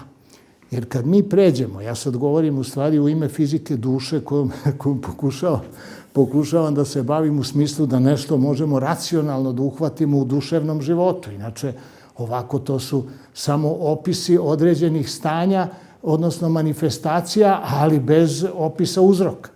Ili sa takvim indikacijama uzroka koje vam ne pomažu da izlečite bolest. Mislim, nas je profesor na Fakultetu dramskih umetnosti, pokojni Braca Ognjanović, kad je došao nam predavao psihologiju 2 godine i on kad je došao, kaže, sad mislite, to je dosadan čovjek, sad ćemo morati čitamo ove knjige. Ne, kaže, ja ću vas da odvedem na kliniku. Tako da smo mi lepo išli na sve ove klinike i Padinska i videli primere. Molim vas lepo, Padinska skela, duva košava, duva košava i idi, kaže, jedan čovjek šeto potpuno go. Kažem, ja rekao, onaj će se prehladiti. Ne, kaže, neće mu ništa biti. Potpuno zaštićen. U redu. Ali, kaže, znaš li šta on radi? On kaže, pali šibicu pogledom. A ko nam to kaže? To nam kaže Vlada Ilić, psihijatar, koji je inače od Vojislava Ilića bio neki pesnika čuvenog. Onog što je sanjao san u 7 stepenica, to znate. Ono da je na kraju 7 godina sanja sam, svaki put siđe na stepenik niže, a silazi u grob i na kraju pročita svoje ime te godine i umro. Njegov unuk, koji inače žive ovde vrlo blizu, imao 6-sobni stan, u svih 6 soba su bili Kanarinci. Kanarinci i knjige u spavaćoj sobi, sjajan inače. I dođe pozovemo ga mi gore i tako dalje, sedimo, on ne trepće, gleda oči, a mislim taj pogled, kaže, ne vidi on vas, ne brinete ništa, mislim se, šta će sad tu biti? I kaže, upalite šibicu, ja upalim šibicu, držim šibicu, ovako lepo gori šibica, on gleda šibicu, šibica se gasi. Drugo, uzmem šibicu koja nije upaljena, on gleda šibicu i šibica se pali u mojoj ruci u vazduhu. Ja vam ovo govorim svoje iskustvo, lično. Niko to ne uzima ozbiljno uopšte, a kamoli da objašnjava u psihologiji. Tome se radi. Čovjek je tu bio. I to je tako. Jedan drugi ima fantastično. Mislim, to je, kako bih rekao, ja sam tu shvatio u stvari koliko se ne zna. To je on nama hteo da kaže. Kaže, vi ste umetnici, pa vi treba da se bavite psihologijom glume, pa dramom i to. Pojma nema niko ništa ni od njih, a tek vi ništa ne znate. To je tako bilo. I kaže, čovjek ima ovako jedan metalni orman, pun onaj pelir tanki, pa ispisan od kraja do kraja. Kaže, znate, ovo je moj, kaže, roman o vremenu. Tako se ja počeo se bavim vremenom. Tako kaže, moj roman, znate kako počinje? Rekao, ne znam. Od uvek sam se pitao koliko je sati. Kad god, kaže, stalno nešto. I onda, ma da, to su, tako da tu, hoću da kažem, tu sam upoznao jedan potpuno čudan, jedan zaseban svet koji je sklonjen bio, to je doba socijalizma, svi se bave nekom politikom, kako kad umre Tito, šta će da radi. Ovi ljudi imaju svoje i oni su u stvari na izvestan način, tu sam to jasno video, živeli u potpuno drugoj dimenzionalnosti u odnosu na nas, koja nije ne samo manje stvarna i manje istinita, nego nije manje za poštovanje. Mi u stvari njih smatramo nenormalnim zato što oni imaju neke uvide koje mi nemamo. Evo Van Gogh, isto to važi za njega. Ovo nebo, to je samo on video i niko nikad više nije video ni pre ni posle njega. I tu je sad to ludilo umetnosti. Ja to kažem da umetnik duševno pomeren, poremećen, šta to uopšte znači? Mislim, drugačije. A duhovno, on je utemeljen u stvari u onu vertikalu univerzalne svesti, večnog vremena i totalnog automatizma po moralu kosmičkom, a to su neprekršivi zakoni univerzuma. Ja to tako vidim kao celinu stvari. Zato, kad sam počeo, recimo, sebe da smatram potpuno beznačajnim, to je toliko bilo olakšanje. Recimo, ambicija društvena, to je teško obolenje, ljudi. Teško, ambiciozni ljudi, oni pate stravično. Mislim, to treba, pa kako ne, mislim, nikad dostići. A kaže, pogleda kosmos beskonačno, treba stići do kraja. To je ideja svakog ambicioznog čoveka. To je strašno. Mislim, to je ideal.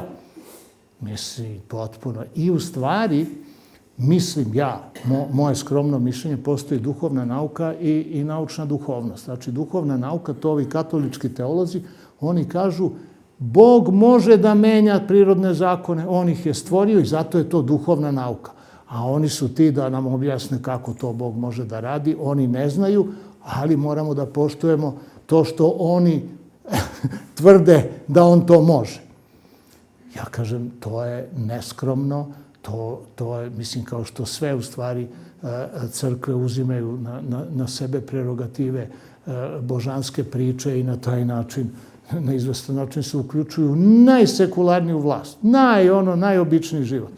Zato ja u stvari cenim ljude koji ne pripadaju konfesijama, ali su religiozni u dnu duše. To je, šta znači religioznost? Po mom mišljenju, to je svest o tome da je tvorac univerzuma neko ili nešto što prelazi granice ljudskog uma, transcendentala. Ne možemo to shvatiti. Ali šta možemo da shvatimo? Naučna duhovnost. Ja kao čovek proučavam Božije delo, shvatim zakon, pomognem ljudima. To je Tesla. To je Tesla. Jedan, u stvari, krajnje pametan i realan čovek koji je shvatio kaže vizija, ono, u redu sad njegova heuristička metoda, kako on sad pronalazio, dolazio do tih, to je posebna priča. Ali cela njegova pozicija, novi Isus, osnivač u stvari religije, koja, šta znači religije? Naučne duhovnosti, gde mi, proučavajući kosmos, u suštini pomažemo sebi. Na koji način?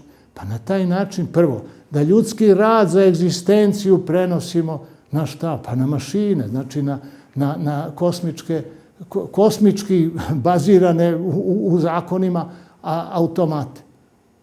Kaže, transhumanizam, robotika, pa ništa lepše od toga. Ništa lepše. Prvo, šta je, recimo, program naučne duhovnosti i, uslovno rečeno, teslijanske zajednice svetske? U Indiji Vivekananda Tesla fondacija, tu nikakav problem nije da se objasni da mora da se vrati duhovnost u nauku. Jer šta imate? Imate nivo eksperimenata, materijalni, nivo matematičkog jezika. Šta je sa metafizikom? Šta je sa prirodom kosmičkih zakona? Njih ne proučava nauka. To nikoga ne zanima. Kao što kada čitamo psihologiju umetnosti, nemamo ni jedno objašnjenje ni za jednog genijalnog umetnika, ali u ezoteriji imamo. Ezoterija to može da objasni, da kažem, i to ima više oblasti i više disciplina ezoterijskih koje to sasvim lepo objašnjavaju, ali u kom smislu objašnjavaju? Pa to je veza u stvari čoveka sa univerzumom. Međutim, u današnjoj nauci ta veza je prekinuta. Apsolutno prekinuta. Imate samo hipoteze koje su maltene nepotvrđene, to je recimo u teorijskoj fizici, u astrofizici, priče. I onda imate jednu strašnu stvar, a to je destruktivna nauka, to je CERN. Šta oni rade? Uzmem proton, jedan proton i sudaram. Zašto ja da uništavam protone? Gde je meni svest, čoveč? I kako ću ja doći do tajne materije tako što ću da uništavam materiju? Pa ne može doći ni do kakve tu. Treba znači pa onda da se postavi deduktivno, kako može opšte pravilo da se primeni na pojedinačni slučaj, pa to probam, po jednom trenutku šta ću biti sposoban? Da iz svetlosti direktno mogu sve elemente, svu materiju da sintetišem. Šta će mi rudnik litijuma onda? Mogu litijuma napravim u ovoj sobi, samo mi daje elektrone, protone i neutrone da ih malo iskombinujem. Kakav rudnik litijuma? Kakva nafta? To je teslijanski program. I to je ta nova civilizacija. U stvari. A zašto? Pa beskonačna energija. Samo je uzimaj. I to je ta viša svest koja će iz faze umetničkog stvaralaštva, filozofskog razmišljanja i naučnih pretpostavki preći u stvari u ono što bih ja nazvao nova religija, naučna duhovnost, gde će viša svest u stvari biti u poziciji života na višim stepenima egzistencije u odnosu na egzistenciju ljudi kakvu imamo danas i prestaće svaki rad za egzistenciju. Pazite, vam pameti, kaže, mi proizvodimo energiju. Pazi, mi, pored ovolikih sunaca, pored svega ovoga, ljudi jadni proizvode nekakvu energiju. Šta ima da proizvodiš? Treba da shvatiš kako kosmos funkcioniše i, to je lepo Tesla rekao, samo da se onda prikačiš na točak koji se večno okreće. To je točak univerzuma. Jer sve u stvari rotira u univerzumu, ali mi nemamo tu višu svest koja to može da shvati. A kako bi se oni neki bogatili kad bi se to sve pretvorilo pozitivno? Novac ukidamo, to nema da brinete.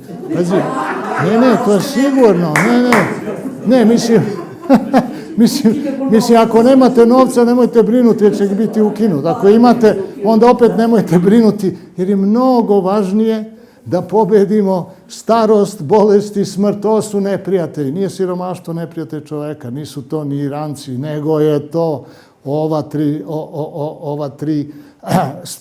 tri strašne stvari koje kaže. A kako ćemo to uspeti? Pa preko svetlosnih regeneratora koje sve materija od svetlosti, nije nikakav problem da bilo kome vratimo ili ga vratimo u stanje psihofizičko ili, što je mnogo poželjnije, da živi, dakle kad se odvoji duša od tela, elektromagnetska, energetska duša, od atomsko-molekulskog tela, da živi lepo kao svetlosno biće, što je mnogo udobnije. Jer u tom slučaju on može da, kako da, da ne kažem i lepše. Zašto? Jer onda on može da kreira svet prema sebi. To su svetlosti, to su zvukovi, ako treba i taktilno.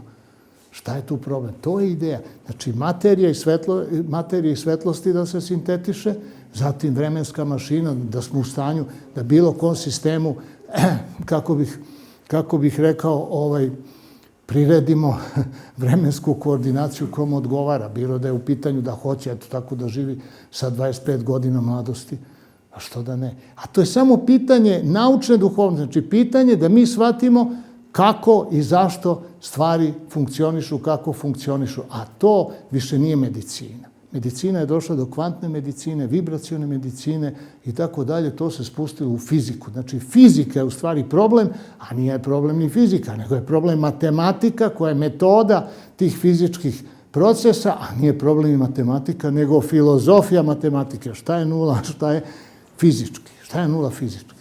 Pa svest. Svest. To, znači, moramo fizički interprete kompletne matematike, a onda da siđemo u stvari na nivo svesti i posle toga ostaje šta? Ostaje pitanje tvorca. Velikog neimara svih svetova. Na nulu. Na nulu. Pa to je svest. A to kaže? Ne, pa da. Pa nema drugo. To je opšta svest. Ne, individualna svest to je drugo. To je interno vreme duševnog kompleksa elektromagnetskog koje drži to na okupu. Tako da... To je duša materijalnog nečega. Svetlost. Svetlost je materija prima, to je prvobitna materija. Da, duša od svetlosti. Kako ne? Sa energijom, I znate kako? Ona je, kažu, dualitet materije, dualnost materije. Imamo svet, imamo talas, imamo... Sad ja razmišljam ovako. Talas, to je kad je sinhrono. Talas čestica, to je kad je asinhrono. Čestica, opet sinhrono. Jer znate, ovaj zid, ako bi ja i zid bili neistovremeni, ja prođo kroz zid. Ali smo istovremeni, pa ne mogu da... Pa o tome se... Ali, da ja vas, evo kakvi ste, napravim kao model od radiotalasa. Prolazite vi kroz zidove glatko, bez problema. Ko što radi? Pa radiotalas je prolazio i sad kroz zidove. Samo mi nismo, mi smo, da kažem, tako strukturirani da je ovo za nas istovremeno i to nam je čvrsta materija i tako. Međutim, to je samo pitanje promene vremenske koordinate objekata i bioloških bića, naravno. A to je vremenska mašina. Sad ću vam reći, Tesla je napravio model vremenske mašine. To postoji. Postoji taj osnovni princip, on je to urađen. Ali, da kažem, nije shvaćeno, jer on nije ostao nikakvu teoriju. Šta će mu teorija? Zašto teorija? On ima viziju i stvarnost. Nema. Znate kako? Vi imate teološke škole, a nemate školu gde Bog predaje, pa da objasni. To nemate. Tako da, Tesla je tačno radio kako radi priroda. Immanuel Kant, genije, ima kao priroda, koji radi kao priroda. To je baš Tesla. Eto. On jednostavno ima viziju, napravi aparat, nikakvo objašnjenje nema, jer je antifilozofski tip. On uopšte ništa, on i ne ume da objasni. Niti ga to interesuje. Nego hoće samo da vidi, da uhvati zakonitost i to u onom smislu u kom je, recimo, Toma Akvinski formulisao teoriju korespondencije kao teoriju istine. Veritate, mesto, adekvacio, intelektus et rei. Znači, to je podudarnost moga uma i stvarnosti. I to je istina. I to je radio Tesla. Kod umetnika je tu problem što su emocije struje, ionske struje. Misli su slike, ali emocije, to ide kroz... I onda umetnik, on obično ima na tom nivou, zato što ima duševne probleme, on na nivou ionskih struja ima strahovite stresove. O tome se, pa to je kao da vas neko uključi u šalter. To je isto kad imate, da kažem, taj napon stvaralački. Pa imate to ne jedan opis, koliko god hoćete. Pa onda, međutim, pojavljuje se još jedna osobina u takvim situacijama, a to je da imate REM faze u budnom stanju, kao da ste spavali. Tako da kad imate kreativni napon, recimo Handel, Mesija, 20 dana on ne spava, piše čovek Mesiju, piše oratoriju. Čekaj polako. A zašto kako može da ne spava? Kako to može? Pa može, to su utvrdili. Tavistok institut, on 60.000 ljudi, visokih stručnjaka se bavi samo ovim što vam sad pominjem ovako u fragmentima. I oni su i on, dakle, nema reakciju umora na nespavanje, jer je u toku samoga kreativnog procesa imao REM faze po nekoliko sekundi. To imaju i ekstrasensi. Vava, čuvena, ne znam ste čuli za Vavu, neko je možda čuo. S Vavom sam provao jedno 6 sati u razgovoru. Priča sve, šta sam ja, da kažem, video tu i zaključio. Ona, recimo, priča, ovako pričamo potpuno beznačajne stvari. U jednom trenutku, vidim, evo ovako, ko što se mi krenu u jabu, rapid eye movement, kao da je spavala. I onda je spavala. Te slike koje vidi, kad vam kaže, to je to proročanstvo. Tu nema. Imam zapisan, sa jednim rediteljem Darkom Tatićem, pokojnim, sa radija, mi smo zajedno bili kod Vave i imamo sve to zabeleženo. Direktno i sad, pošto je to bilo pre, sad ću vam reći, to je bilo 86. godine, a sad je 2024. To se sve desilo. Sve se desilo. Sve imam zabeleženo. Tako da nema to. To je taj moment na koliko je to herca, na 4 herca, ispod 4 herca. Mora biti. A imate, i kada siđe u delta stanje mozak, to je na pola herca, to je talas dužine 600.000 km. Znači, mesec je na 380.000, znači to vam je i mesec i sve. I sve mi to primamo kao informaciju, kao magnetski poremećaj, disturbanciju. I to se sve beleži u limbičkom sistemu, to je najstariji deo mozga iznad kičmene moždine. U snu se te barijere sklanjaju i onda kreće u stvari frekventna izmena, zato mi spavamo.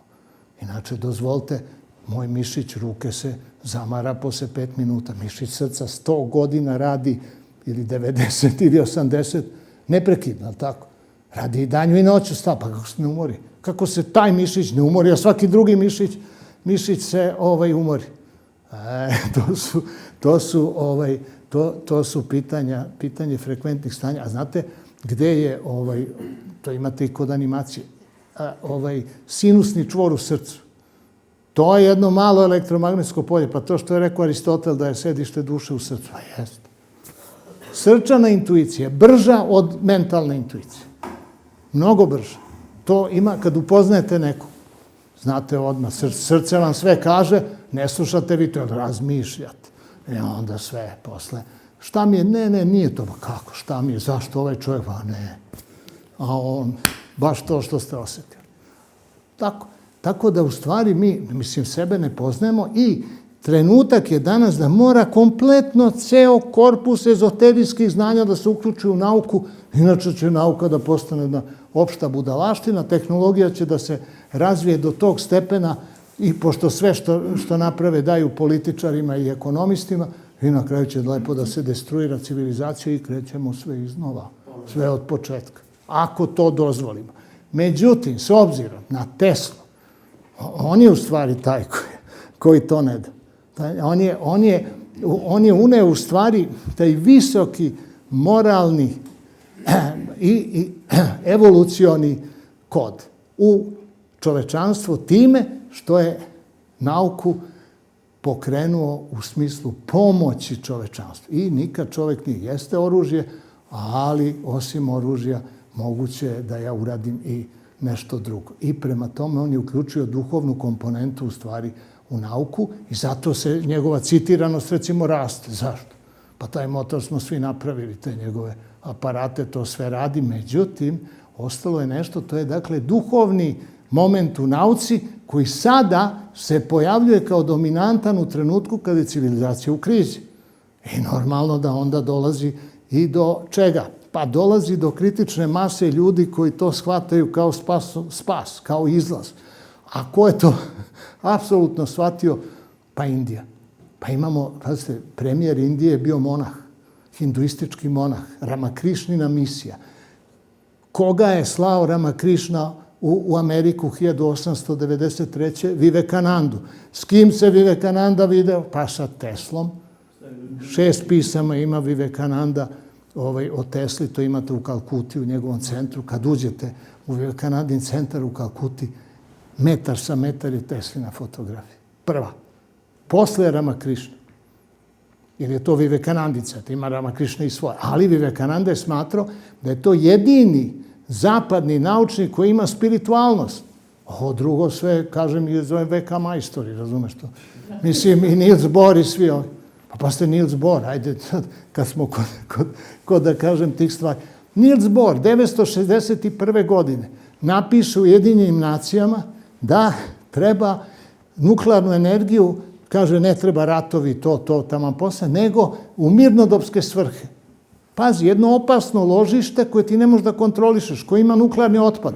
Ti sad to raseješ po planeti. Tog trenutka je cela planeta ušla u nuklearni rat, zahvaljujući Nielsu Bohru i njegovom humanizmu. Pa to glupost, najstrašnija, mislim, koji su ti naučnici ispoljili. Tesla ne. Oni bi i protiv atomske bombe, čak i protiv cepanja atoma uopšte. I protiv toga. Što je vrlo važan moment, jer šta ima da cepamo atom? Mi treba da znamo kako nastaju atomi, šta da uništavamo atom. Kakav CERN, kakva destruktivna fizika. To je sada došlo do ujedinjenja duhovne pozicije umetnika, to je u stvari bitno. O tome pričajte. Sve vreme ja pričam o umetnosti. Sve vreme. Samo iz raznih aspekata i različitom terminologijom. Zašto? Zato što ne postoji ništa drugo osim pojedinac koji je rastvoren u opštoj svesti i preko njega ide stvaralaštvo u našem svetu, materiji i fizike. Znači, sve su to umetnici. Nesvesni, ali sve. Ne postoji čovek koji nije stvaralac. Ne postoji. Svako je nešto napravio. Sad, što to nije na tržištu, što istoričari umetnici kažu ovo je slikarstvo, ovo nije ništa. Međutim, vidite, ne postoji ontološko stepenovanje. Znači, samo logičko. Logičko stepeno se zasniva na vrednostima, odnosno na našim premisama koje mi odredimo. A ontološko stepenovanje, ono ne postoji zato što je postojanje nešto što povezuje i maštu. Znači, Simbad moreplovac, on postoji sa svim tim stvarima. Postoji i ovaj aparat. Znači, sve je to nivo postojanja koji ujedinjuje laž i istinu. Jer u stvari nemoguće je lagati. Sa stanovišta postojanja sveta, prvo, nepostojanje je relativno. Postojanje apsolutno, nepostojanje u odnosu na šta? Kaže nepostojanje. Znači, nepostojanje samo po sebi, da bi nepostojanje bilo, nepostojanje mora da postoji. Znači, to je apsolutno paradoks ugrađen, paradoks i nadjektu, ugrađen u stvari u sam pojam, kao što je ja lažem paradoks. Znači, ti govoriš istinu meni da lažeš. Kako? Pa onda nije i tako dalje. Znači, samo postojanje, to imate u Bibliji. Mojsije je pitao u šatoru Boga, dobro, kaže, ko si ti? Ja sam, kaže, onaj koji jesam, kraj priče. Pa nema nisam, kaže, ne biće nije, biće jeste, a ne biće nije. Ako ne biće nije, onda jeste i tu. Znači, mi ne možemo ni logički, ni u jeziku, ni misalno, nikako da zamislimo apsolutno nepostojanje. To nam je nemoguće. Apsolutno ne. Jer kad kažem apsolutno nepostojanje, te reči postoje, vibracije, znači nema. To je u stvari relativnost. Eto, tu je suština. A ono što je apsolutno, to je postojanje, jer ako postoji beskonačnost, onda nepostojanje ne može da postoje, jer nema gde. Ako je nešto beskonačno, gde ćemo smestiti to što nije? Tako da, to je samo u jeziku, u ponašanju, nešto što je relativno. Kaže, ima metar prostora. A da li ima negativni prostor? Pokažite mi gde je negativni metar prostora. Pa nema to. Ne postoji negativni prostor. Tako da, hoću da kažem, mora iz baze da mišljenje, kad duhovnost uđe u nauku, tog trenutka imat ćemo objašnjenje umetnosti, ali će umetnost biti nepotrebna. U tome se radi. U višoj svesti nemate rad. Ako umetnost nije rad, onda je ona identična sa svetim životom, sa životom svetaca, a ne u klasičnom smislu proizvodnja nekakvih umetničkih objekata ili isticanje svoga ega kao umetničkog subjekta koji deluje na ljude. John Cage, ili moja sestra u krajnjoj liniji sa performansom, to vam je sve u stvari ego manifestacija. Profesora, Joseph Beuys? Joseph Beuys, ja sam slušao njegovo predavanje u Düsseldorfu, gde se on izvinjava. On je bio inače, kao što znate, pilot Luftwaffe. Bacio jednu bombu na Zagreb. Nije baš Zagreb, malo s polja. To je priča ovde kad je bio u SKC-u. Ja sam prisustvovao tom njegovom predavanju. On je izvinjavao se studentima 2 sata jer je imao izložbu u Guggenheimu. I to se shvate, pazi, on je bio levo orijentisan i tako dalje. I sad odjednom Guggenheim, a ne znam da znate šta je Guggenheim u 2 reči. Guggenheim, otac Peggy Guggenheim, on je potonuo na Titaniku. Kao što, to su oni što piju viski, orkestralni svijet, jedan od njih je otac Peggy Guggenheim. I onda je ona napravila taj muzej i sad kako se formira umetnička vrednost u Guggenheimu?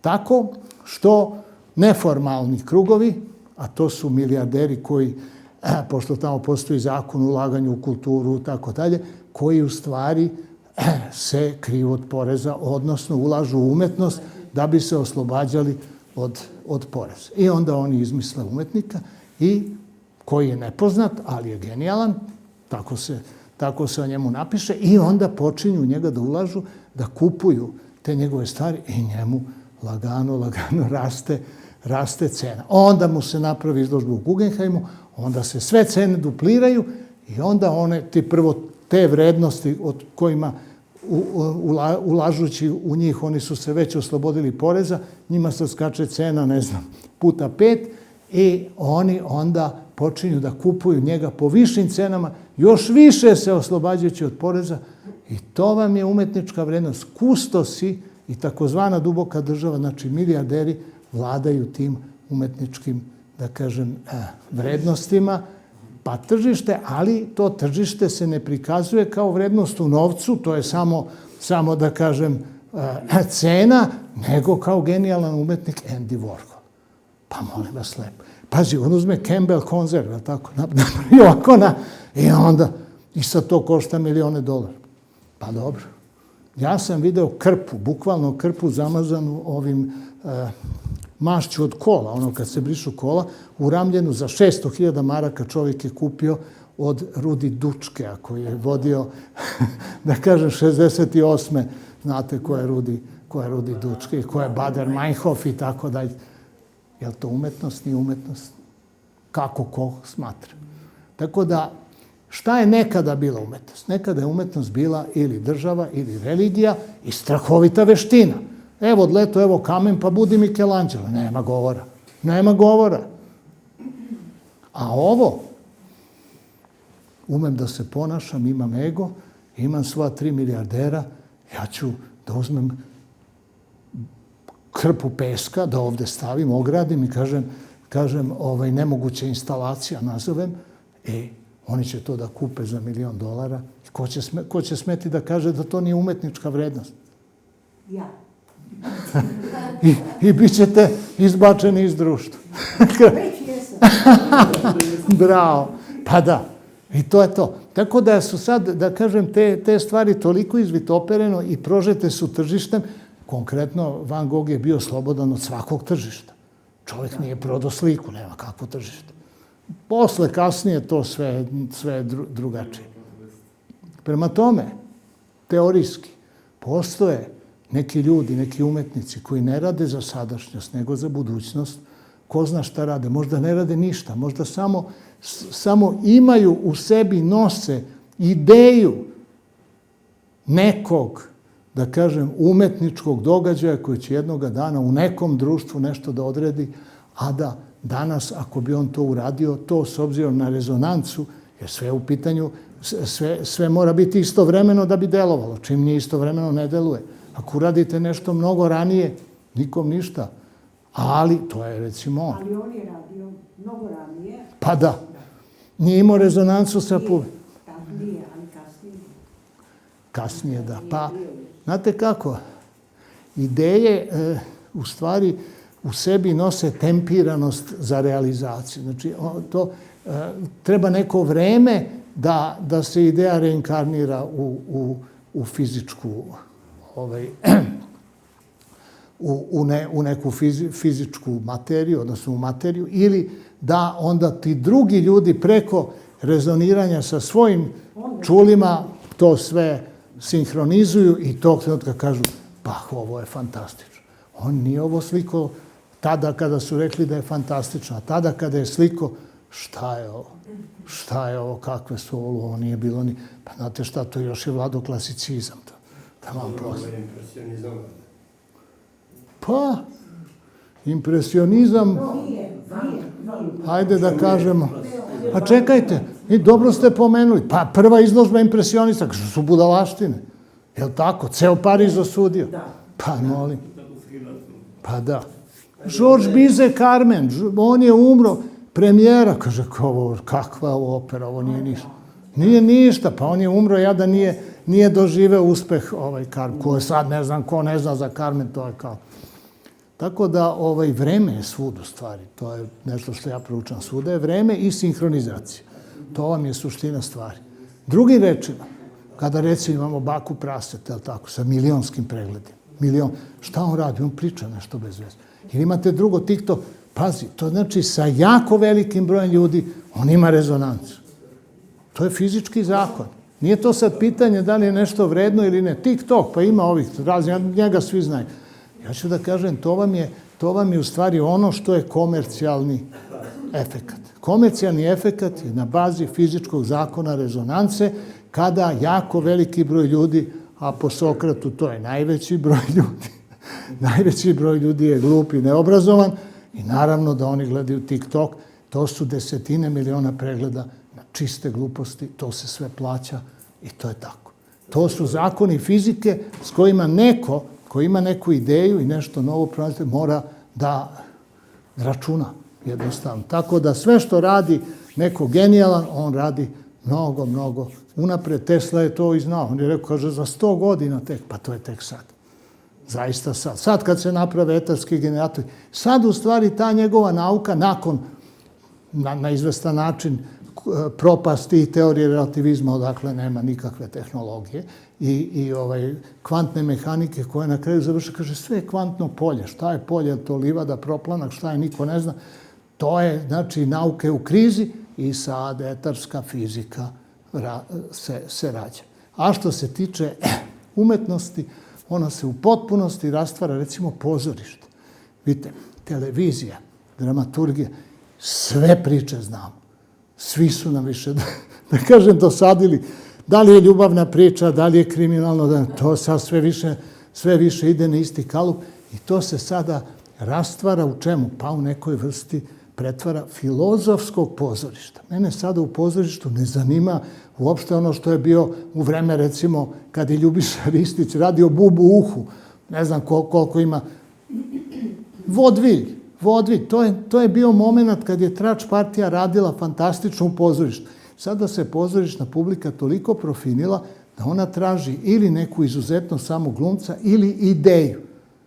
I to je u stvari moment transformacije koji moramo da poštujemo. Ja sam zato napisao ovde dramu Testament Tesla, koja nije pozorišna dramaturgija, nego upravo ideja. Ovo je nešto što nadam se da ću uspeti da izvedem to u nekom pozorištu. I hoću da kažem, film, na primer, isto više ne postoji. Sad kad imate mogućnosti da sami montirate filmove.